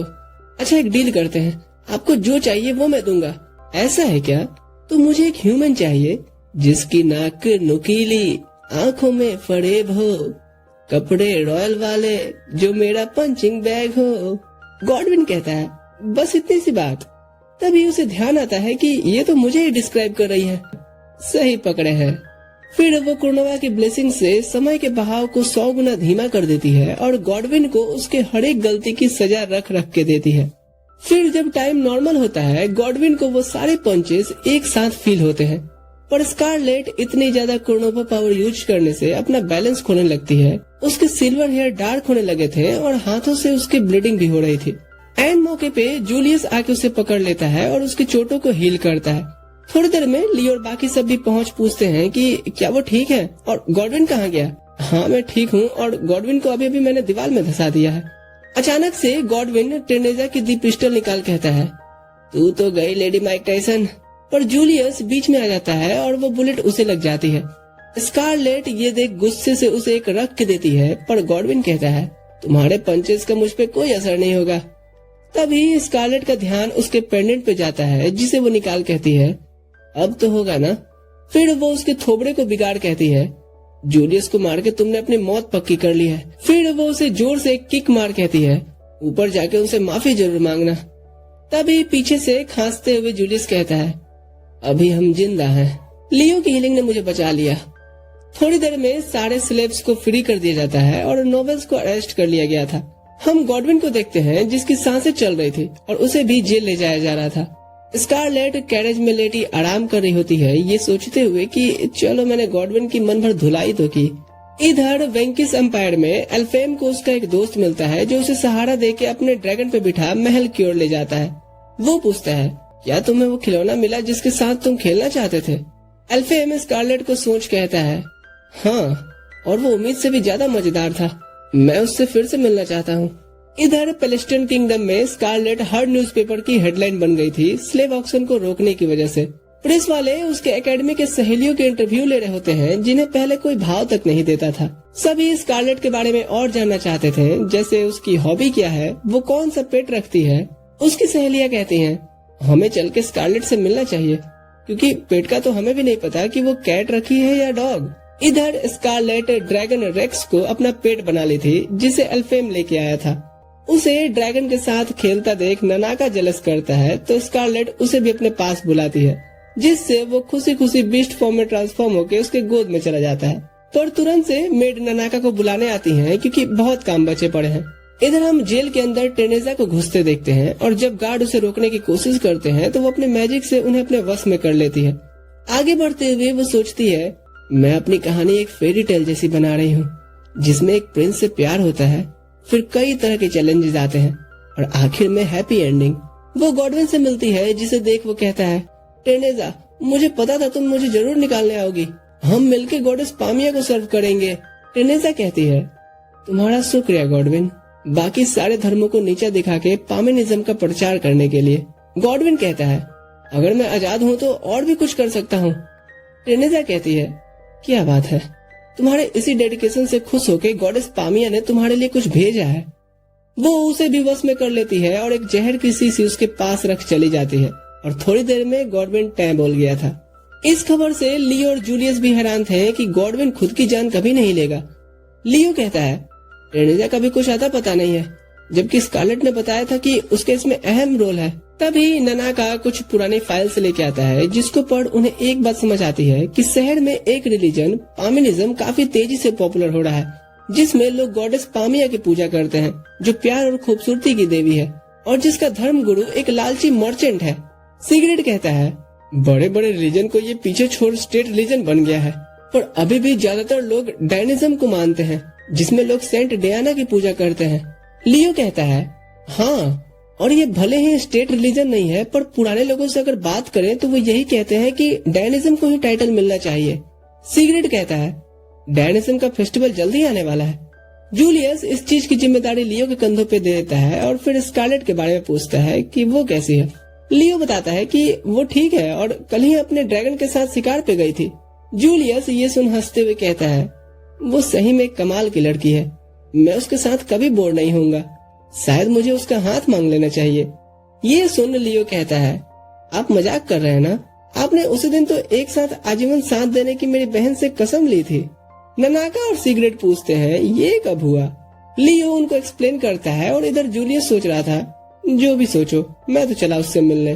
कुछ दिनों बाद स्कारलेट जब अपने रेक्स के साथ घूम के महल लौटती है, वहीं महल के बाहर उसकी बेस्टीज आई थी, जो बटलर के एक्सप्लेन करने से पहले ही उनकी तरफ आ रहे ड्रैगन को देख पैनिक में उस पर हमला कर देती हैं। खैर स्कारलेट उसे डॉज कर लेती है और फिर सभी एक साथ चाय पे बैठे थे, जहां वो स्कारलेट से बताती हैं कि तुम्हारे दोस्त होने की वजह से एकेडमी में तो हमें वीआईपी ट्रीटमेंट मिल रही है, जल्दी से तुम ठीक होके आ जाओ, फिर हम साथ में ग्रेजुएशन कंप्लीट करेंगे और फिर मुझे शादी भी तो करना है। स्कारलेट पूछती है, अच्छा कौन है वो? उसकी बेस्टी कहती है, अभी तो कोई सीरियस ऐसा मिला नहीं जो मेरे लिए अपनी जान भी दांव पे लगा दे। ये सुन स्कारलेट को जूलियस के साथ वाले इंसिडेंट याद आती है। तभी वो पूछती है, वैसे तुम्हारा क्या प्लान है शादी को लेके? स्कारलेट के पास इसका कोई जवाब नहीं था। तभी ननाका अंदर आता है तो स्कारलेट कहती है, बाद में खेलेंगे ननाका, अभी मैं बिजी हूँ। ननाका कहता है, दरअसल कोई आपसे मिलने आया है। और ये कोई और नहीं जूलियस था, जिसे देख लड़कियां हड़बड़ाहट में उसे ग्रीट करती हैं और जूलियस पूछता है, क्या मैंने डिस्टर्ब कर दिया? स्कारलेट कहती है, हाँ मेरे दोस्तों के साथ टी पार्टी चल रही थी। और उसकी बेस्टीज कहती हैं, अरे नहीं नहीं प्रिंस, क्या आप भी? तो फिर मैं स्कारलेट को थोड़ी देर के लिए यहाँ से ले जा सकता हूँ, दरअसल मुझे कुछ प्राइवेट में बात करनी थी। वो उसका हाथ पकड़ता है और लड़कियां कहती हैं, हाँ क्यों नहीं, आप जितने देर के लिए चाहे ले जाइए, हमें कोई आपत्ति नहीं है।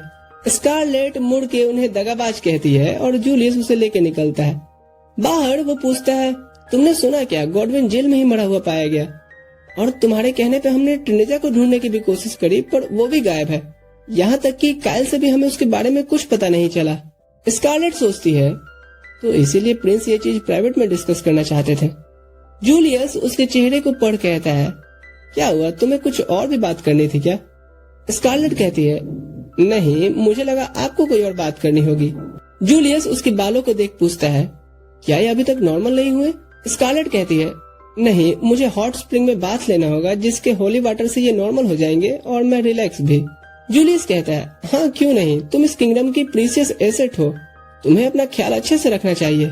यहाँ स्कारलेट कहती है, मैं भी कुछ ऐसा ही कहना चाहूंगी, आगे से मेरे या किसी के लिए भी अपने जान को जोखिम में नहीं डालिएगा।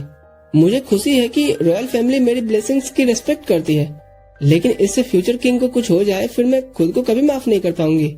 जूलियस उसे यहीं रोक कहता है, क्या मैं यहाँ के कुछ गुलाब तोड़ सकता हूँ? स्कारलेट परमिशन देती है और वो गुलाब को तोड़ते हुए कहता है, तुम्हें पता है उस दिन हम जिस मार्केट में गए थे, मेरे मॉम डैड भी वहाँ भेस बदल के अक्सर एंजॉय करने जाते थे। स्कारलेट कहती है, सही में? मुझे तो लगा किंग और क्वीन सीरियस मूड वाले हैं।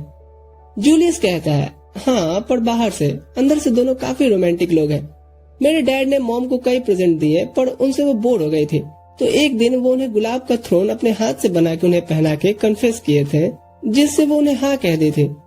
फिर वो ऐसे ही स्कारलेट के सिर पे डाल कहता है, मुझे तुम्हारी जरूरत है, मेरे लाइफ में सब कुछ बढ़िया चल रहा है, बस एक चीज की कमी है। वो उसके गालों को पकड़ कहता है, तो क्या तुम उस कमी को पूरी करके मेरे साथ पूरी लाइफ रहोगी? स्कारलेट यहाँ हाँ कहने ही वाली थी कि जूलियस कहता है, क्योंकि तुम मेरी पसंदीदा खिलौना हो। स्कारलेट का मूड तुरंत से चिढ़ जाता है और वो पूछती है, क्या ये थ्रोन आपने प्यार से इसलिए बनाया था? जूलियस कहता है, हाँ देखो तो ये मेरे खिलौने को और अच्छा बना रहा है। स्कारलेट का तो दिमाग खराब हो रहा था, पर जूलियस जाते हुए कहता है, मुझे नहीं लगा था कि तुम भी डेस्परेट होगी एक रोमांटिक कन्फेशन के लिए, जैसे तुम्हारी उम्र की हर लड़कियां रहती हैं। स्कारलेट अपने ग्लव्स को टाइट करते हुए कहती है, प्रिंस मेरे सामने एक निहायत ही शरारती आदमी खड़ा है, क्या आप मुझे बस थोड़ी देर के लिए परमिशन देंगे उसकी धुलाई करने का? सीन शिफ्ट होता है जहां स्कारलेट ट्रिनेजा के ट्रू इंटेंशंस के बारे में सोच ही रही होती है कि उसे सेंट डियाना का लेटर आया मिलता है और वो उसकी मदद करने की प्रॉमिस करती है। अगले दिन वो लियो से एक हॉट स्प्रिंग टूर पे निकलने की परमिशन मांगती है और लियो को लगता है कि ये फिर किसी को धोने जाने वाली है। स्कारलेट कहती है, भाई क्या आपको मेरे पे भरोसा नहीं है? ये सुन लियो भड़क जाता है, भरोसा? और तुम पे? तुम्हें बस लोगों को धोने में मजा आता है, उसके अलावा तुम्हें कुछ भी नहीं सोचता। मैंने सुना है तुमने प्रिंस से भी उन्हें पीटने की परमिशन मांगी थी। तभी वो रूट देख करके ननाका कहता है, ये तो सेंट डियाना के चर्च वाला रास्ता है ना। लियो कहता है, अब क्या तुम सेंट डियाना को पीटने वाली हो? स्कारलेट कहती है, अरे नहीं भाई, वो तो पूरे पेलिस्टियन किंगडम में काफी रिस्पेक्टेड मानी जाती हैं, भला मैं उन्हें क्यों पीटूंगी। लियो फाइनली परमिशन दे देता है, जिससे स्कारलेट काफी खुश होती है, पर थोड़ी देर में उसका शकल उतर जाता है जब वो देखती है कि उसका हमसफर जूलियस है। रास्ते में जूलियस कहता है, अच्छा है तुमने लियो को सच नहीं बताया कि हम डैनिज्म के फेस्टिवल में शामिल होने जा रहे हैं। स्कारलेट पूछती है, और क्यों? जूलियस कहता है, क्योंकि वो जानेगा कि तुमने एक बार फिर से उससे झूठ बोला है तो उसका शकल देखने लायक होगा। नहीं मतलब तुमने सही में अच्छा किया, क्योंकि गॉडविन के इंसिडेंट के बाद से सभी करप्ट नोबल्स सतर्क हो गए हैं। तुरंत से वो उसका चेहरा पकड़ बाहर चर्च दिखाता है जो चारों ओर से वॉल से घिरा था। जूलियस बताता है कि ये कहने के लिए चर्च की प्रोटेक्शन के लिए है, इसके आड़ में यहाँ का पोप करप्शन छुपाता है। स्कारलेट कहती है, यहाँ का अभी पोप सार्गन है ना? जूलियस कहता है, हाँ। और उसके बारे में और जान के स्कारलेट का तो मन मचल रहा होता है उसे पीटने का, पर तभी अचानक से कैरेज रुकती है क्योंकि सार्गन ने सोल्जर्स को बाहर के लोगों को अंदर आने देने से साफ मना किया था। जूलियस आगे आके अपना परिचय देता है, पर एक मोटा सा मंत्री जैम उनका रास्ता जाम किए खड़ा हो जाता है। वो कहता है, अगर प्रिंस आप चर्च के रूल के खिलाफ जाएंगे तो हमें आपसे भी लड़ना पड़ेगा। वहीं स्कारलेट सोचती है, मोटे सुअर, तो शुरू तो कर, खत्म मैं करूंगी।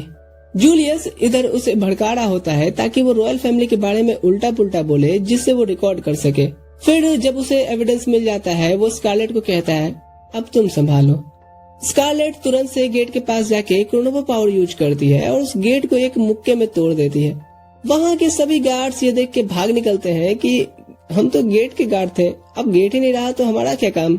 वहीं जैम कूदते हुए आता है कि तुम्हारी इतनी हिम्मत। वो अपने हथियार से शक्ति प्रदर्शन करता है तो स्कारलेट एक सोल्जर से उसका भाला लीज पे लेती है और उससे जैम को रख के देती है, और वो रावणों वाली हंसी लेता है और स्कारलेट को उसके गले में वैसा ही पेंडेंट दिखता है जैसा गॉडविन के पास था। तो वो उसे एक पंच में चांद पर भेज कहती है, देखो सुअर भी उड़ सकते हैं। स्कारलेट का लाइफ का एक ही फंडा है, लातों के भूत बातों से नहीं मानते। थोड़ी देर में होली नाइट्स इन्हें साथ ले जाने आते हैं और देरी के लिए माफी मांगते हैं। जूलियस इनकी हालत देखता है जो धर्म के नाम पे हो रहे दंगों की वजह से कुछ ठीक नहीं लग रहा था। तभी नाइट्स में से एक बंदा डियोस आगे आके कहता है, स्कारलेट क्या आप मेरी गर्लफ्रेंड बनेंगी? कैप्टन उसे पीटने पड़ता है कि अबे साले क्या बोल रहा है तू। स्कारलेट कहती है, देखो मैं एक रॉयल फैमिली से हूँ, हमारे स्टैंडर्ड मैच नहीं करेंगे। डियोस कहता है, मेरे शकल से भले आपको नहीं लग रहा हो, पर मेरे डैड भी एक रॉयल ही थे और मैं आपके लिए एक परफेक्ट हस्बैंड मटेरियल हूँ। स्कारलेट अभी इसको धोने का मन बना ही रही थी कि जूलियस उसका हाथ पकड़ कहता है, मेरे हमसफर से जरा अच्छे से बात करो।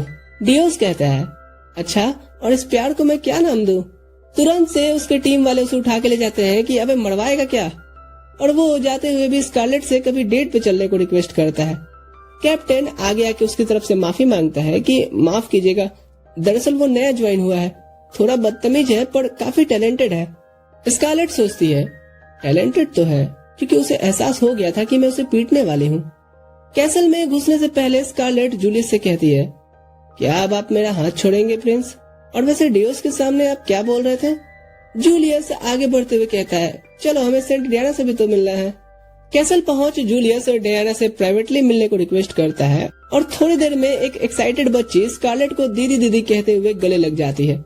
जब प्रिंस उससे कहता है कि वो भी यहाँ है, उससे भी तो मिले, तो वो चिढ़ जाती है कि आप अकेले क्यों नहीं आई, मुझे ये इंसान बिल्कुल अच्छा नहीं लगा। स्कारलेट कहती है, क्या करोगी, इन्हें पंच करने की परमिशन मुझे भी नहीं है। फिर वो 300 साल पुराने इतिहास बताती है कि जब पेलिस्टियन किंगडम में अचानक से डीमन का इनकर्जन शुरू हो गया तो मानवता की रक्षा के लिए एक यंग लेडी सामने आई। फिर वो सारे मॉन्स्टर्स को खत्म करके शहर में एक प्यूरिफिकेशन बैरियर लगा गई और उसके मरने के बाद समय के साथ साथ वो बैरियर कमजोर पड़ने लगा। लोगों को डर लगने लगा कि कहीं फिर से वैसा नरसंहार शुरू न हो जाए। पर एक और यंग लेडी सामने आई जिसके पास भी सेम पावर ही थे। वो उस बैरियर को मजबूत की और तब किंग ने एक टेम्पल बनाया जहां इस तरह की पावरफुल यंग लेडी की पूजा होती है। समय के साथ साथ ऐसी लेडी सामने आती जाती हैं जिन्हें सेंट डियाना कहा गया है और वो अपने उत्तराधिकारी चुन के जाती हैं। जूलियस कहता है, तो पिछले सेंट ने उत्तराधिकारी एक बच्ची को कैसे बना दिया? सेंट डियाना कहती है, देखा स्कारलेट दीदी, इसलिए मुझे इंसान पसंद नहीं है, मुझे नहीं जाना कल के फेस्टिवल में, मेरे पैर दुख जाएंगे खड़े हुए हुए। जूलियस कहता है, तुम्हें थोड़ा सहना ही पड़ेगा, क्योंकि डैनिज्म पे लोगों का भरोसा रखने के लिए ये जरूरी है सेंट का सही सलामत उन्हें दिखाया जाना। अपनी मेडन पावर तो तुम खो चुकी हो, अब परेड मिस करने की गलती मत करना। स्कारलेट कहती है, ये रूड था प्रिंस। डयाना कहती है, कोई नहीं, ये सच ही तो बात है, मैं अपने लोगों के लिए ये करूंगी। अच्छा, आप सोने से पहले मुझसे जरूर मिलिएगा। और वो जाते हुए जूलियस को जीप चिढ़ा के निकलती है। उसके जाने के बाद जूलियस कहता है, वो ऐसी बाहर से है पर अंदर से दुखी है। स्कारलेट कहती है, और मुझे लगा था आप ये चीज समझ के उससे रूड बातें नहीं करेंगे। जूलियस कहता है, चर्च के लिए परेड निकलना जरूरी है, इसलिए हमें सिर्फ इमोशन से काम नहीं चलाना चाहिए। उस रात स्कारलेट डयाना के रूम में आती है, जहां वो अपने बुरे लोगों को पीटने वाली कहानियां सुना रही थी। डयाना कहती है, आप तो कमाल हो, मैं भी आपके जैसा बनना चाहती हूँ। स्कारलेट कहती है, नहीं, तुम जैसी हो उससे भी अपने शहर के लोगों के लिए अच्छे अच्छे काम कर सकती हो। डयाना चाहती थी स्कारलेट उसके साथ ही सोए, पर स्कारलेट जाने बढ़ती है तो डयाना उसे एक रिक्वेस्ट करती है कि सभी उसे सेंट डयाना कह के बुलाते हैं, जो एक नाम नहीं पोजीशन है। वो चाहती है कि स्कारलेट उसे उस नाम से बुलाए जो उसके डैड ने रखा था, और स्कारलेट बड़े ही प्यार से उसे उस नाम से गुड नाइट कहती है। अगले दिन डैनिज्म का परेड बड़े धूमधाम से निकलता है और सेंट डयाना सभी के सामने एक रेस्पेक्टेड मैनर में खुद को शो करती है। जूलियस को लगता है कि सेरेमनी अच्छे से बीत जाएगा कि तभी एक भूकंप आता है और सभी लोग इधर उधर भागने लगते हैं। स्कारलेट कैरेज से निकल ध्यान देती है कि ये झटका किधर से आ रहा है, तो उसे ये पामिया के हेडक्वार्टर से आ रहा प्रतीत होता है। वो तुरंत से उनके एरिया में जाकर के गॉडेस पामिया के स्टैचू पे लैंड कर उसका स्टिक ले कहती है, जरा बाहर तो आओ ढोलकी के, कब से तुम्हें बजाने का मन कर रहा था। उनके बाहर न आने पे स्कारलेट ही अंदर जाने का फैसला लेती है। नॉक नॉक, पर वो देखती है कि इतने बड़े धमाके से भी इन्हें कुछ भी नहीं हुआ। उनमें से एक स्कारलेट को देख पहचान लेता है कि ये तो वही लेडी ऑफ बीटिंग है और पैनिक करने लगता है, पर बाकी सब एश्योर थे कि उनके पास कोई है जो इसे हरा देगा। वो पेश करते हैं अपने गुरु घंटाल को, जिसके सर पे भीड़े से तो ज्यादा ही बाल थे। जैसे ही वो देखता है कि इस लड़की के हाथ में तो गॉडेस पामिया के स्टैचू का मुंडी है, वो तुरंत से उसे सबक सिखाने के लिए अपना वेपन समन करने लगता है। स्कारलेट वो मुंडी उस पे फेंक के मारती है कि तेरा साबुन बहुत स्लो है रे बंटी। वो देखती है यहाँ भी बड़ा सा पेंडेंट है जो इन्हें फिजिकल डैमेज से बचा रहा है, तो वो गुरु घंटाल को डीप स्लीप में भेज देती है। उसके अनुयायी कहते हैं, हम इस मिशन की तैयारी कब से करते आ रहे हैं, डैनिज्म के परेड को तो नहीं ही निकलने देंगे। किड्स जिद मत करो। पर वो सभी स्कारलेट पे चार्ज कर देते हैं, लेकिन ये सब तो स्कारलेट के लिए एक वार्म अप था। वो सभी को पीटने के बाद बाहर आती है और अपने सोल्जर से कहती है, जाके साफ सफाई थोड़ा कर दो, ऐसे आस्था की जगह को गंदा नहीं छोड़ते। वो वापस लौटते देखती है जूलियस लगभग सभी को हील कर चुका था। डयाना स्कारलेट को देख वेव करती है, लेकिन तभी वो अपने बैरियर से गिरने वाली होती है। तुरंत से कहीं से आके लियो से बचा लेता है। वो काफी ओवरजॉयड फील कर रही थी, क्योंकि लियो उसे उसके सपने के सौदागर जैसा लग रहा था। अब सभी की मदद से डयाना का परेड अच्छे से निपट जाता है, पर जूलियस कहता है, हाँ, पर सिर्फ हाई रैंकिंग के लोगों को ही पता था कि मैं और स्कारलेट आने वाले हैं, पर उन्होंने तो पहले से ही ट्रैप बिछा के रखा था। सिगरेट कहता है, आपके कहने का क्या मतलब है, हम में से कोई उनका जासूस है? जूलियस कहता है, हाँ, इसलिए मैं तुम्हें एक मिशन दे रहा हूँ उनके इरादे पता करने की। इधर स्कारलेट और लियो परेड के साथ आगे बढ़ रहे होते हैं, तो लियो कहता है, तुम जरा बताओगी हॉट स्प्रिंग जाने के बदले तुम इस शहर में क्यों रुक गई? स्कारलेट कहती है, वो भाई, यहाँ के पामनिज्म लोग डैनिज्म को बुरे तरीके से ट्रीट कर रहे थे और मैं तो अपने रास्ते पे ही थी, पर देखी तो उनकी मदद के लिए रुक गई। लियो कहता है, मुझे अब तुम्हारी कोई कहानी पे विश्वास नहीं होता, पर अब क्या ही कर सकते हैं, छोड़ो। अच्छा, मैंने जब उन पामनिज्म वालों की गवाही ली तो वो काफी डरे हुए थे। उन्होंने कहा कि एक सिल्वर बालों वाली डायन है जो हमें मारना चाहती है, और सिल्वर हेयर मैंने किसी के तो देखे हैं। अच्छा, तो डीमंस भी होते हैं क्या? वो छोड़ो ना भैया, कुकीज खाओगे क्या? पर लियो अपनी बात पे रहता है। स्कारलेट कहती है, मुझे बस यहाँ डैनिज्म की तीर्थयात्रियों की सेफ्टी को इंश्योर करना है। लियो समझ जाता है कि इसने ही अपने ब्लेसिंग्स का इस्तेमाल किया होगा, पर वो ओपनली बात नहीं कर सकता क्योंकि किंग ने उसे सब शांति से निपटाने भेजा है। वो उसका हाथ पकड़ कहता है, देख मेरी बहन, तू कितनी भी ताकतवर हो, ऐसी कई चीजें हैं जो तुम अकेले नहीं संभाल पाओगी, तो आगे से ऐसी किसी सिचुएशन में मुझसे हेल्प जरूर मांग लेना। उस रात जब स्कारलेट शांति से बुक पढ़ रही होती है, डियोस फिर से उसके पास आ रहा था, जिसे लीडर टांग के वहाँ से ले जाता है। तभी कुछ मेट्स आकर के कहती हैं, हमें आपकी मदद चाहिए। सेंट डियाना पता नहीं अजीब ही हरकतें कर रही हैं, शायद वो कल के इंसिडेंट से घबरा गई होगी। पर मेट्स कहती हैं, हमें नहीं लगता, आपको एक बार चल के देखना चाहिए। स्कारलेट देखती है तो बेड पे ये गुलाटियां ले रही है। वो उसके करीब पूछने आती है कि उसे क्या हुआ है, पर वो तो उसे देख के और ड्रामा करने लग जाती है। स्कारलेट उसका ब्लैंकेट उठाती है, बोल जल्दी नहीं तो इसी में दबा दूंगी। डायना कहती है, मैं जब भी आपका चेहरा देखती हूँ मुझे उसमें चार्मिंग प्रिंस लियो नजर आते हैं। और सब समझ जाते हैं, ओह तो ये बात है, छोरी को पहला नशा चढ़ गया है। स्कारलेट उसे शांत होने को बोलती है और कहती है कि अच्छी चॉइस है, सही मौके पे मैं तुम्हारी सेटिंग करवाती हूँ। परेड को आगे बढ़ाते हुए ये एक शहर में रुकते हैं जहाँ हॉट स्प्रिंग के मजे लेते हैं। स्कारलेट कहती है, टाइम आ गया है उस प्लान को अंजाम देने का। डायना कहती है, क्या ये करना जल्दी नहीं होगा? स्कारलेट कहती है, जैसा मैं बोलूँ वैसा करना। वो सबसे पहले डायना को एक सिंपल कॉमन गर्ल की तरह तैयार करती है और लियो को जाके एक डेट के लिए अप्रोच करने बोलती है, और साथ ही ये भी कि अगर तुम उसे अपनी हिडन साइड दिखाओगी तो वो तुम्हें जरूर पसंद करेगा। जो सुन डायना खुशी से झूम उठती है। स्कारलेट तभी खिड़की खोल कहती है, मुझे पता है ये तुम हो ननाका, अंदर आ जाओ। वो कहती है, अब चूंकि तुम ये सुन लिए हो तो दोनों पे डेट के दौरान नजर रखना। डायना हैरान थी ये देख करके कि ये रकुन बोलता भी है। फिर दोनों उसे खिलाने लगते हैं। स्कारलेट ननाका से पूछती है, क्या तुमने हॉट स्प्रिंग के मजे लिए? ननाका कहता है, मुझे हॉट वाटर पसंद नहीं। स्कारलेट कहती है, बढ़िया, फिर तो मैं तुम्हें हॉट वाटर से ही नहलाऊंगी। और ननाका ये सुन भागने लगता है। उससे पहले वो बताता है कि प्रिंस लियो अभी अभी नहा के निकले हैं तो जल्दी कीजिए वरना वो सोने चले जाएंगे। स्कारलेट उसे उसके कमरे में जाने बोलती है और डायना आकर के घबराते हुए पूछती है कि क्या वो उसके साथ शहर में घूमना चाहेगा। लियो यहाँ याद करता है स्कारलेट की बातों को कि डायना भी एक नॉर्मल लड़कियों की तरह लाइफ जीना चाहती है, तो वो अगर कुछ रिक्वेस्ट करे तो उसे मना नहीं करना। और प्रेजेंट में लियो हाँ करता है। स्कारलेट देख खुश होती है कि उसके प्लान का पहला स्टेप कंप्लीट हो गया है। फिर वो भी शहर का नाइट आउट व्यू देखने निकलती है। तभी जूलियस उसे आवाज देता है। स्कारलेट कहती है, क्या मैं पूछ सकती हूँ कि इस किंगडम का सबसे बिजी इंसान यहाँ क्या कर रहा है? जूलियस कहता है, मैं भी अपनी फेवरेट खिलौने के साथ शहर का नाइट व्यू एंजॉय करना चाहता हूँ। स्कारलेट कहती है, मैं कोई व्यू एंजॉय करने नहीं निकली, दरअसल बहुत दिनों से किसी की कुटाई नहीं की हूँ। जूलियस कहता है, माना यहाँ के एडवेंचरर अच्छे नहीं हैं, लेकिन कोई ऐसा भी तुम्हें नहीं मिलेगा जो तुम्हारा पंचिंग बैग बन सके। तभी एक हंगामा सुनाई देता है जहाँ एक एडवेंचरर जुए में हारने पे फ्रस्ट्रेशन मर्चेंट के मटकों पे निकाल रहा था। वो शॉपकीपर गिड़गिड़ा रहा था कि ऐसा ना करे, जो देख जूलियस कहता है, लगता है कि मैं गलत था। वो आके मर्चेंट को पैसे दे करके उसके सारे मटकों को खरीद लेता है और पूछता है कि क्या अब यहाँ वो कुछ तूफानी कर सकते हैं। और मर्चेंट कहता है, क्यों नहीं। वो स्कारलेट से कहता है, ब्रिंग द एक्शन। और फिर स्कारलेट उस एडवेंचर के अंतड़ियों में चोट का एहसास करवाती है। इसी टाइम इधर हम लियो को देखते हैं जो इन सब बातों से बेखबर डायना के साथ निकला था। वो उसे गोल्डफिश पकड़ने वाले गेम के पास खींच लाती है, पर उससे एक भी नहीं पकड़ी जाती। लियो को उसमें छोटी स्कारलेट दिखाई देती है और वो उसका हाथ पकड़ करके उन्हें पकड़ने में मदद करता है, जिससे डायना काफी खुश होती है। लेकिन जब उन पकड़ी फिशेस को शॉपकीपर ले जाने को पूछता है तो वो मना कर देती है कि ऐसे तो ये अपने दोस्तों से अलग होकर दुखी हो जाएगी। लियो उससे कहता है, तुम बहुत काइंड हो।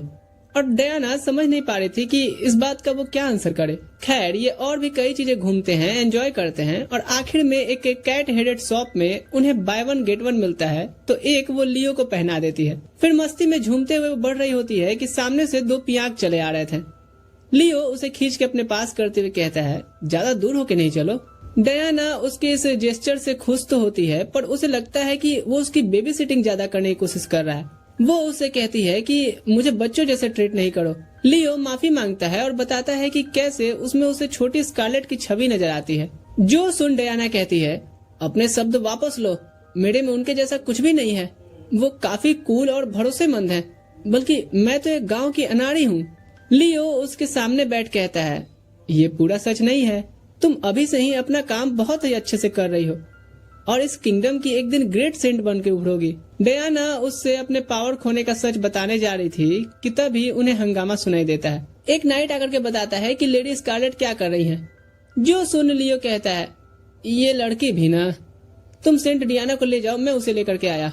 वहीं इधर डियोस और बाकी नाइट्स भी पेट्रोलिंग पे निकले थे। एक मर्चेंट उन्हें कुछ ऑफर करता है और डियोस पूरा थाल ले लेता है। कैप्टन उससे छीनते हुए कहता है, रखो इसे भुक्खड़, अभी हम ड्यूटी पे है ना। डियोस बेवकूफों की तरह दिखाता है कि वो नाराज है, पर साइड में जाके एक नोट निकाल पढ़ता है जो उसे उसी मर्चेंट से मिला था। सीन हम वेंकिस एम्पायर का देखते हैं जहाँ प्रिंस एल्फेम अपना ट्रेनिंग कर रहा होता है कि तभी एक पामिया के चर्च का बंदा आकर के उनकी मदद मांगता है। कुछ दिनों बाद पामेनिज्म के लोगों में बात चल रही थी कि डायनिज्म के लोगों का परेड कैसे नहीं रोका गया, जबकि ये डिवाइन मिशन खुद गॉडेस पामिया ने दिया था। सब एक दूसरे को दोष दे रहे होते हैं, तभी उनका पोप सार्गन कहता है, चिंता मत करो, जिन्होंने ये किया है उनके बीच हमारा एक जासूस है और वो ही काफी है टाइम आने पे उनसे बदला लेने के लिए। ये सब सिगरेट सुन रहा होता है जो उनके यहाँ नाइट्स बन के जॉब कर रहा था। इधर तीर्थ यात्रा शुरू रहता है। अब प्यूरिफिकेशन बैरियर को स्ट्रॉन्ग करने के लिए उन्हें पहाड़ी पे चढ़ना था, पर डयाना की तो हालत खराब हो जाती है। वो लगती है उन्हें श्राप देने, जिसने भी ये रिचुअल इतना ऊपर रखा है जहाँ सिर्फ पैदल नहीं जाया जा सकता है। स्कारलेट उसे इनकरेज कर रही होती है, पर उसे कहाँ हिम्मत मिलने वाला था। तभी लियो आकर के उसका हाथ पकड़ कहता है कि अगर वो सही में थक गई है तो हम सभी यहाँ पे कुछ देर के लिए रेस्ट कर सकते हैं। डयाना इतनी लाल पड़ जाती है कि कहती है, नहीं, मैं तो अभी पूरा पहाड़ 2 बार चढ़ उतर सकती हूँ। इधर कैप्टन अपने सैनिकों को सुना रहा होता है कि तुम्हें तो सबसे आगे होना चाहिए आलसियों, कैसे जवान हो तुम सभी, क्या ऐसे रक्षा करोगे सेंट का? पर स्कारलेट आकर के कहती है, ऐसा नहीं है, इस पहाड़ी पे जहाँ खाली बदन लेकर के चढ़ना मुश्किल है, ये आर्मर्स और वेपन्स लेकर के बढ़ रहे हैं और मुझे यकीन है समय आने पे ये सेंट के बचाव के लिए जरूर खड़े होंगे। सभी सैनिकों में स्कारलेट की बात सुन गजब की ऊर्जा आ जाती है और सभी उसे गॉडेस कह के एडमायर करते हैं। उनके जाने के बाद जूलियस आकर के कहता है, तुम सैनिकों के सामने कितनी काइंड हो जाती हो। स्कारलेट कहती है, अगर आप मुझे विलेनेस समझते हैं तो इस चीज को आप मैनिपुलेशन का भी नाम दे सकते हैं। जूलियस कहता है, वही तो, वरना कौन बिलीव करेगा कि मैड डॉग नोबल वुमेन कही जाने वाली लड़की अंदर से एक प्योर काइंड हार्टेड है। स्कारलेट यहाँ जूलियस का भी निक नेम रख देती है। तभी डियोस बीच में आकर के कहता है, लेडी स्कारलेट, आप प्रिंस के साथ काफी चीयरफुल दिखती हैं। स्कारलेट कहती है, तुम भी बाकी नाइट्स के मुकाबले काफी एस्थेटिक लग रहे हो। डियोस कहता है, आपको पता है ये जंगल पहाड़ मेरे लिए बैकयार्ड जैसा है, क्योंकि मैं हाफ ह्यूमन और हाफ एल्फ हूँ। स्कारलेट कहती है, मुझे सुनकर अच्छा लगा। डियोस अब लगता है अपने ड्रामा दिखाने कि आप मुझे और बताओ कैसे मैं आपको इम्प्रेस कर सकता हूँ। इसी समय एक मक्खी आकर के स्कारलेट के आसपास घूमने लगती है। जूलियस समझ जाता है कि अभी यहाँ क्या होने वाला है। वो बाकियों से कहता है कि उन तीनों के फिक्र किए बगैर आगे बढ़ते रहे। इधर डियोस स्कारलेट से एक चांस मांगता है ये दिखाने का कि वो कितना अट्रैक्टिव पर्सन है, पर स्कारलेट का सारा ध्यान तो उस तंग कर रही मक्खी पे था और जैसे ही वो डियोस की तरफ जाती है, स्कारलेट एक विंड मैजिक मारती है जिससे दोनों मक्खा मक्खी उड़ गए थे। कुछ देर बाद ये सभी पहाड़ी पे अपना कैंप लगाते हैं जहाँ क्रिस्टल बैरियर था। तभी लियो देखता है स्कारलेट चेंज करने सेंट के टेंट में जा रही है। वो उसे टोकता है कि ये गलत टेंट है, तो स्कारलेट कहती है, मैं सही टेंट में जा रही हूँ क्योंकि मैं भी एक सेंट हूँ। ये सुन लियो हैरान होता है। तभी मेड्स स्कारलेट के लिए सेंट का ड्रेस ला के देती है। अब लियो हैरानी में स्कारलेट से पूछता है, ये सब क्या चल रहा है? स्कारलेट प्रिंस जूलियस के हंस लेने का वेट करती है क्योंकि लियो के हैरान भरे चेहरे को देख करके उसकी हंसी हमेशा छूट जाती है। फिर वो परमिशन देता है स्कारलेट को नेशनल सीक्रेट रिवील करने का।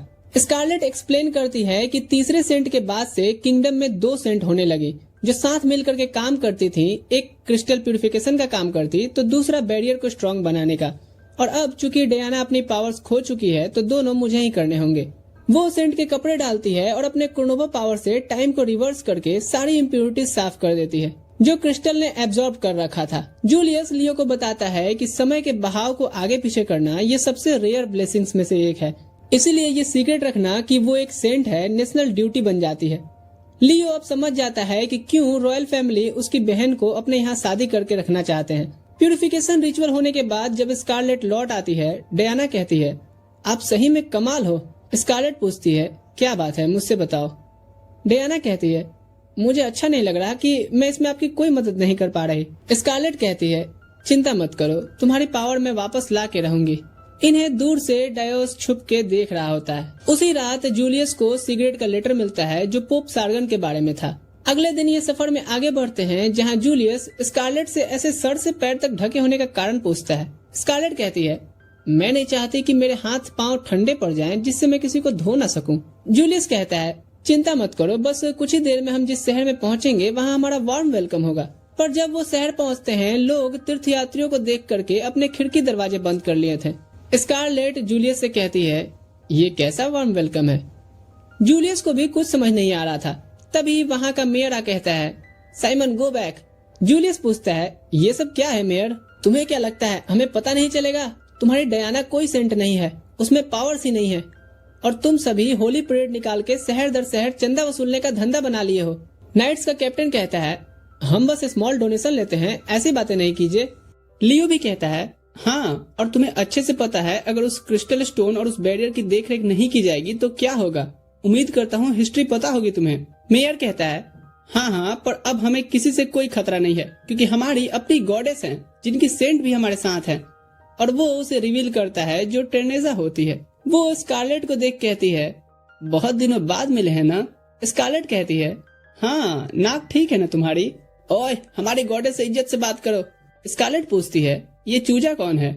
जूलियस कहता है, ये पोप सार्गन का बेटा है, पर तुम इसे नहीं पहचान पाई, इसमें तुम्हारी कोई गलती नहीं है। दरअसल इसकी शक्ल ही अपने बाप से नहीं मिलती है। तभी टेरेसा कहती है, बस बहुत हुआ। वो कुछ पाउडर ब्लो करती है जिससे उसके सभी गार्ड्स उसके चार्म के दीवाने हो जाते हैं। जूलियस तुरंत से सभी को ऑर्डर देता है नाक बंद करने। स्कारलेट पूछती है, क्या इससे ही तुमने कायल को अपने वश में किया था? क्योंकि वो जैसा भी था इतना गधा तो नहीं होगा जो पब्लिकली अपना एंगेजमेंट कैंसिल करेगा। टेरेसा कहती है, ओ, क्या वो तुम्हें पसंद था? वैसे भी तुम उसे ही डिजर्व करती थी। स्कारलेट सिंपली पूछती है, अच्छा ये बताओ, क्या तुम्हारा ये डर्मिकुल लड़कियों पे भी असर करता है? टेरेसा कहती है, अगर वो गे हुआ तो करेगा, बस मुझे इतना ही जानना था। और फिर अपने वो थोड़े हाथ पैर खोलने लगती है। टेरेसा ऑर्डर देती है, मेरा मुंह क्या देख रहे हो, रोको उसे। स्कारलेट अपने सैनिकों की तरफ से पाउडर का इफेक्ट हटाती है, पर पोप का लड़का उसके स्पेल को कैंसिल कर सभी के साथ मिलकर के स्कारलेट को चेन में बांध देता है। वो कहता है कि पिछली बार पिटाई खाने के बाद इतना तो अकल आ ही जाएगा ना कि तुम्हें कैसे पकड़ सकते हैं। स्कारलेट कहती है, ओ सही में, देखो तो मैं निकल नहीं पा रही। वो कहती है, तुमसे पहले मुझे मेरी कमजोरी का पता चल चुका था। ये कहते हुए वो चेन तोड़ती है। दरअसल उसका इयररिंग्स एक मैजिकल आइटम होता है। फिर क्या था, एक एक करके स्कारलेट फिर से सभी को पीटना शुरू कर देती है। जो भी आ रहे थे बस इधर उधर फेंकाए जा रहे थे। टेरेसा ये सब देख अपने डोमिनेटिंग बॉडीगार्ड को उसे लड़ने भेजती है, पर स्कारलेट उसके अटैक्स को आसानी से डॉज कर उसे एक लात रख के देती है, जिससे टेरेसा भी गिर गई थी। फिर वो उसके करीब आ कहती है, मेरे हाथ से रहा न जाए, तेरा चेहरा जब जब नजर आए। वो पंच करने वाली होती है कि एक मैजिकल स्पेल उसे रोक देता है। स्कारलेट ये देख हैरान होती है क्योंकि ये तो सेंट डियाना की पावर्स थी। तभी डियोस डियाना पे चाकू पॉइंट कर देता है। कैप्टन उसे कहता है, ये क्या कर रहा है, फिर से तुझे दौरा पड़ रहा है क्या? डियोस चाकू को और करीब ले जाते हुए कहता है, आज नहीं कैप्टन। वो रिवील करता है खुद को पामिया चर्च का जासूस बता करके। सभी उसे गद्दार कहते हैं, पर उसे कहाँ फर्क पड़ने वाला था। वो एक हाथ ले एक हाथ दे ऑफर करता है। स्कारलेट टेरेसा को छोड़ देती है और डियाना को भी लियो अपने पास सेफ कर लेता है।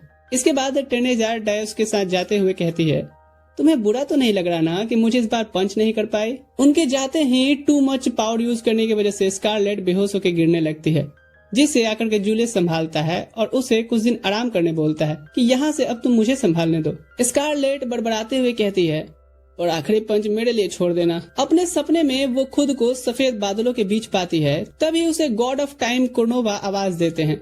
स्कारलेट झुक के शुक्रिया अदा करती है उसे ब्लेसिंग देने के लिए। वो कहते हैं, मैंने तुम्हें हमेशा अच्छे चीजों के लिए अपनी ताकत को इस्तेमाल करते देखा है, इसलिए मैं तुमसे मिलना चाहा। मैं चाहता हूँ कि तुम डियाना की खोई पावर्स लाओ जो अब गॉडेस पामिया के पास है। फिर वो थोड़ी पीछे की कहानी बताते हैं कि कैसे गॉडेस पामिया उसके प्यार में पागल थे, पर इसके साथ साथ उसके अंदर जेलिसी भी थी। उसे बिल्कुल पसंद नहीं आता था जब मैं ह्यूमंस को ब्लेसिंग्स देता था, और जब मैंने तुम्हें और डियाना को ब्लेसिंग दी वो उन्हें छीन लेने की कोशिश की। पर क्योंकि गॉड डायरेक्ट ह्यूमन वर्ल्ड में नहीं जा सकते तो उसने एक बॉडी तैयार किया और ह्यूमन वर्ल्ड से एक सोल निकाल करके उसमें डाला, और ऐसे टेरेसा का जन्म हुआ था। और अब वो उसके सहारे ही इंटरेक्ट करती है। उसका मकसद है तुम्हें और डियाना के किंगडम में बुरी आदतें बुरी चीजें भर के बर्बाद कर देना। स्कारलेट कहती है, ये गॉडेस तो लात खाने वाला काम कर रही है। कोर्नोवा कहते हैं, बिल्कुल सही कहा। वो उसे एक पॉकेट वॉच देते हैं जिसका यूज करके टेरेसा से डियाना की पावर्स निकाली जा सकती है। फिर वो उसे एक और ब्लेसिंग देते हैं उसकी पावर को मैक्स करके, जिससे उसके सिल्वर हेयर से ब्लैक धब्बे भी चले गए थे। स्कारलेट पूछती है, क्या मैं थोड़ा प्रैक्टिस कर सकती हूँ?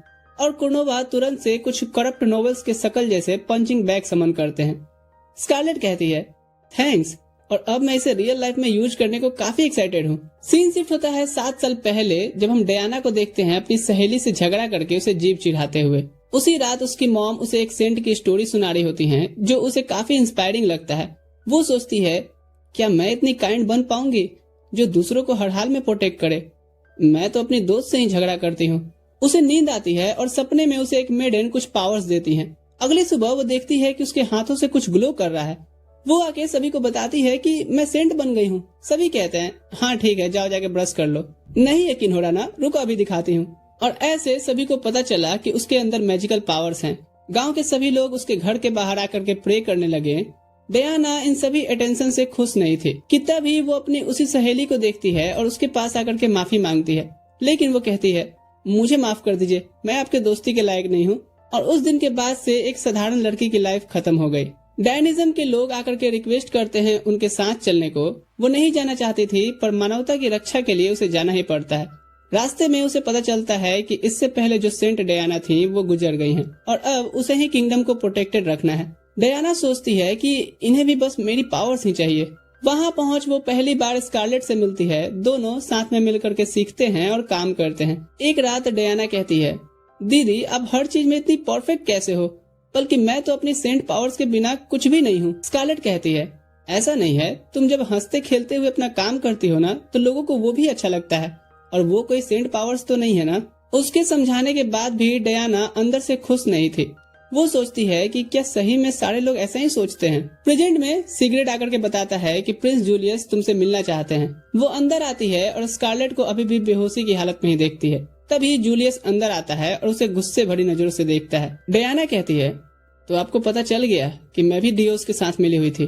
जूलियस कहता है हाँ, हाई रैंक के पामनिज्म वाले लोगों ने बताया कि तुम पिछले 1 साल से उन्हें डायनिज्म के सीक्रेट इन्फॉर्मेशन दे रही थी। डयाना कहती है तो क्या आप मुझे भी अरेस्ट करेंगे? जूलियस कहता है नहीं, ये धर्म का मामला है जिससे किंगडम में दंगे शुरू हो सकते हैं, और अगर स्कारलेट जगी होती तो वो भी ऐसा कुछ नहीं होने देती। पर मैं ये जानना जरूर चाहूंगा कि तुमने ऐसा किया क्यों?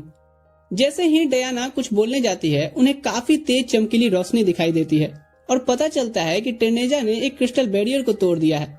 ननाका यहीं खड़ा इनकी बातें सुन रहा था। वो बताते हैं कि फाल्कोनिया एम्पायर इस मिशन में हमारे साथ हैं, पर वेंकिस की तरफ से हमें कोई खबर नहीं मिली। दूसरा कहता है चिंता नहीं करो, वेंकिस और पेरिस्टियन सदियों से एक दूसरे के दुश्मन हैं, इसलिए उन पे जब हमला होगा तो मदद नहीं करेंगे। ननाका ये सब सुन भागता है सभी को इन्फॉर्म करने, पर टेनेजा उसे सेंस कर लेती है और वो पकड़ा जाता है। इधर लियो बताता है कि क्रिस्टल बैरियर टूट जाने से सैकड़ों मॉन्स्टर सतह पर आ रहे हैं, हमें जल्दी ही कुछ करना होगा। जूलियस सारे सिटीजन को दूसरे तरफ शिफ्ट कराने बोलता है और सैनिकों को सारे फोर्सेस के साथ तैयार रखने के लिए। तभी सिगरेट आकर के बताता है कि एल्ड्रेन और फाल्कोनिया ने एक साथ मिल करके हमारे खिलाफ वार डिक्लेयर कर दिया है, आपको अभी जल्दी पेरिस्टियन किंगडम चलना चाहिए। जूलियस कहता है ठीक है, माना सिचुएशन बद से बदतर हो गई है, पर हम संभाल सकते हैं। वो लियो को यहाँ की जिम्मेदारी देकर के जाता है। ये सब इधर डयाना खिड़की से देख रही होती है कि बाहर कितना केओस मचा हुआ है। वो कहती है मैंने नहीं सोचा था कि ऐसा कुछ हो जाएगा, मैं किसी काम की नहीं हूँ, मैं जिसे सबसे ज्यादा प्यार करती हूँ उन्हें ही धोखा दिया, क्यों? तभी डियोस आकर के कहता है अभी तुम्हारा काम खत्म नहीं हुआ है। डयाना गुस्से में उसे यहाँ से जाने बोलती है कि वो अब उसका कोई काम नहीं करेगी। डियोस कहता है तुम बस अपने उस मिशन से थोड़ी ही दूर हो। डयाना याद करती है कि उसने क्यों सबको धोखा दिया। जब अचानक से वो अपना सेंट पावर्स खो दी थी, सभी प्रीस्ट कहने लग गए कि ये तो बेकार है, काश हमें कोई दूसरी सेंट जल्दी ही मिल जाए। डयाना काफी गुस्सा होती है, अपना स्टाफ तोड़ने बढ़ती है, पर तभी डियोस आकर के खुद को नए नाइट की तरह इंट्रोड्यूस करता है। वो ऑफर करता है कि वो उसकी पावर्स को वापस ला सकता है। फिर वो गॉडेस पामिया के बारे में बताता है जिनकी मदद से उसकी पावर्स वापस आ सकती है। डयाना यहाँ अब खुद को लेकर डरी और कंफ्यूज्ड थी। डियोस कहता है बस इसके बदले तुम्हें 1 साल तक डायनिज्म की सारी सीक्रेट इन्फॉर्मेशन ही तो देनी है। दूसरों की नजर में फिर से उठने के लिए डेस्परेट डयाना उससे कहती है वादा करो कि इस चीज के इस्तेमाल किसी को हर्ट पहुंचाने के लिए नहीं होगा। प्रेजेंट में डियोस कहता है यहाँ तक आके अब तुम ना कहोगी तो उन सब चीजों का कोई मतलब नहीं बनेगा। डयाना कहती है भाड़ में जाओ, मैं अब उन्हें धोखा नहीं दूंगी जो मेरी केयर करते हैं। मैं भी अब दूसरों की नहीं बल्कि खुद की नजरों में बेहतर बनना चाहती हूँ, बिल्कुल दीदी स्कारलेट की तरह। डियोस ये सुन कहता है अच्छा तो चलो पहले तुम्हारी दीदी को ही हमेशा के लिए सुला देते हैं। डयाना अपना चाकू निकाल कहती है इनसे दूर रहो। डियोस कहता है मैं ये सब तुम्हारे लिए ही कर रहा हूँ। इधर स्कारलेट कुछ सेंस करती है और डियोस अगले ही पल उड़ते हुए फेंका जाता है। इस तरह से उठ के अच्छा लग रहा है। इधर जूलियस जाते हुए सिगरेट से कहता है हमारा किंगडम वार के चपेट में है, ये जानकर के कहीं वेंकिस भी हम पे हमला न कर दे, हमें पहले उनसे बात करनी होगी। तभी उनके सामने एक ड्रैगन राइडर जिन आता है वेंकिस एम्पायर का लेटर लेकर के जो प्रिंस एल्फेम ने भेजा था। दूसरी ओर होली नाइट डियोस से कहते हैं एक बार इन मॉन्स्टर से निपट लें फिर तेरी खबर लेते हैं बच्चे। डियोस कहता है मैं भी आता हूँ ना मदद करने, कोई मेरे दिल की भी तो सुनो। तभी स्कारलेट यहाँ आती है और डेयोस कहता है, ओह हाय, सॉरी, बाय। स्कारलेट उसे भागने से पकड़ लेती है और कहती है, मुझे एक बात जाननी है। जब डयाना उस परेड में गिर रही थी, मैंने नोटिस किया कि तुम पहले शख्स थे जो उसकी मदद के लिए बढ़ रहे थे। ये चीज मुझे ठीक वैसा ही लगा जैसा मेरा भाई लियो मेरे लिए केयर करता है। डेयोस कहता है, आप सही में स्मार्ट लेडी हो। दरअसल डयाना मेरी सौतेली बहन है। मैं एल्फ माँ से हूँ, लेकिन हमारे डैड सेम है। उस दिन मैं उस इंसान को पीटने आया था जिसने मेरी माँ को छोड़ दिया, पर वहाँ मैंने क्यूट सी एक लड़की को देखा। उसे उस इंसान के साथ इतना चीयरफुल और खुश देख करके मैंने अपने बदले की भावना छोड़ दी। पर मुझे जब पता चला कि वो अपनी पावर्स खोने की वजह से काफी परेशान रहने लगी है, तो मैंने टेर्निजा से समझौता किया उसकी पावर्स लाने में मदद करने के लिए। पर अब मेरी क्यूट सिस्टर को उसकी पावर्स चाहिए ही नहीं, तो मैं अब उन पामनिज्म वालों को भी धोखा देने वाला हूँ। वो स्कारलेट को एक लेटर देता है जिसमें पामनिज्म के कुछ सीक्रेट्स थे, पर स्कारलेट उसे बिना ओपन किए ही फाड़ देती है। तुम्हें क्या लगता है, एक कागज के टुकड़े पर मैं भरोसा करूंगी? तुम्हारे मुंह से बोली गई 1000 झूठ उसके सामने कम है जो तुमने दिल से एक बार सच बोल दिया। डेयोस के पास आने से पहले डयाना उसे पहले ही बता देती कि क्यों उसने ऐसा किया। स्कारलेट कहती है, तुमने फिर भी अपने लोगों का विश्वास तोड़ा है और तुम्हें उन सबसे माफी मांगनी चाहिए, और वो जो सजा दे तुम्हें स्वीकार करना होगा। डयाना कहती है, मैं ऐसा ही करूंगी, अब मैं खुद से नहीं भागूंगी। प्रेजेंट में स्कारलेट सोचती है वो इस घोंचू के सोच से ज्यादा ताकतवर है। वीडियो पसंद आया लाइक शेयर सब्सक्राइब करना, बाकी मैं मिलूंगा अगले वीडियो में। ठीक है दोस्तों, अभी के लिए मैं चलता हूँ। Thanks for watching.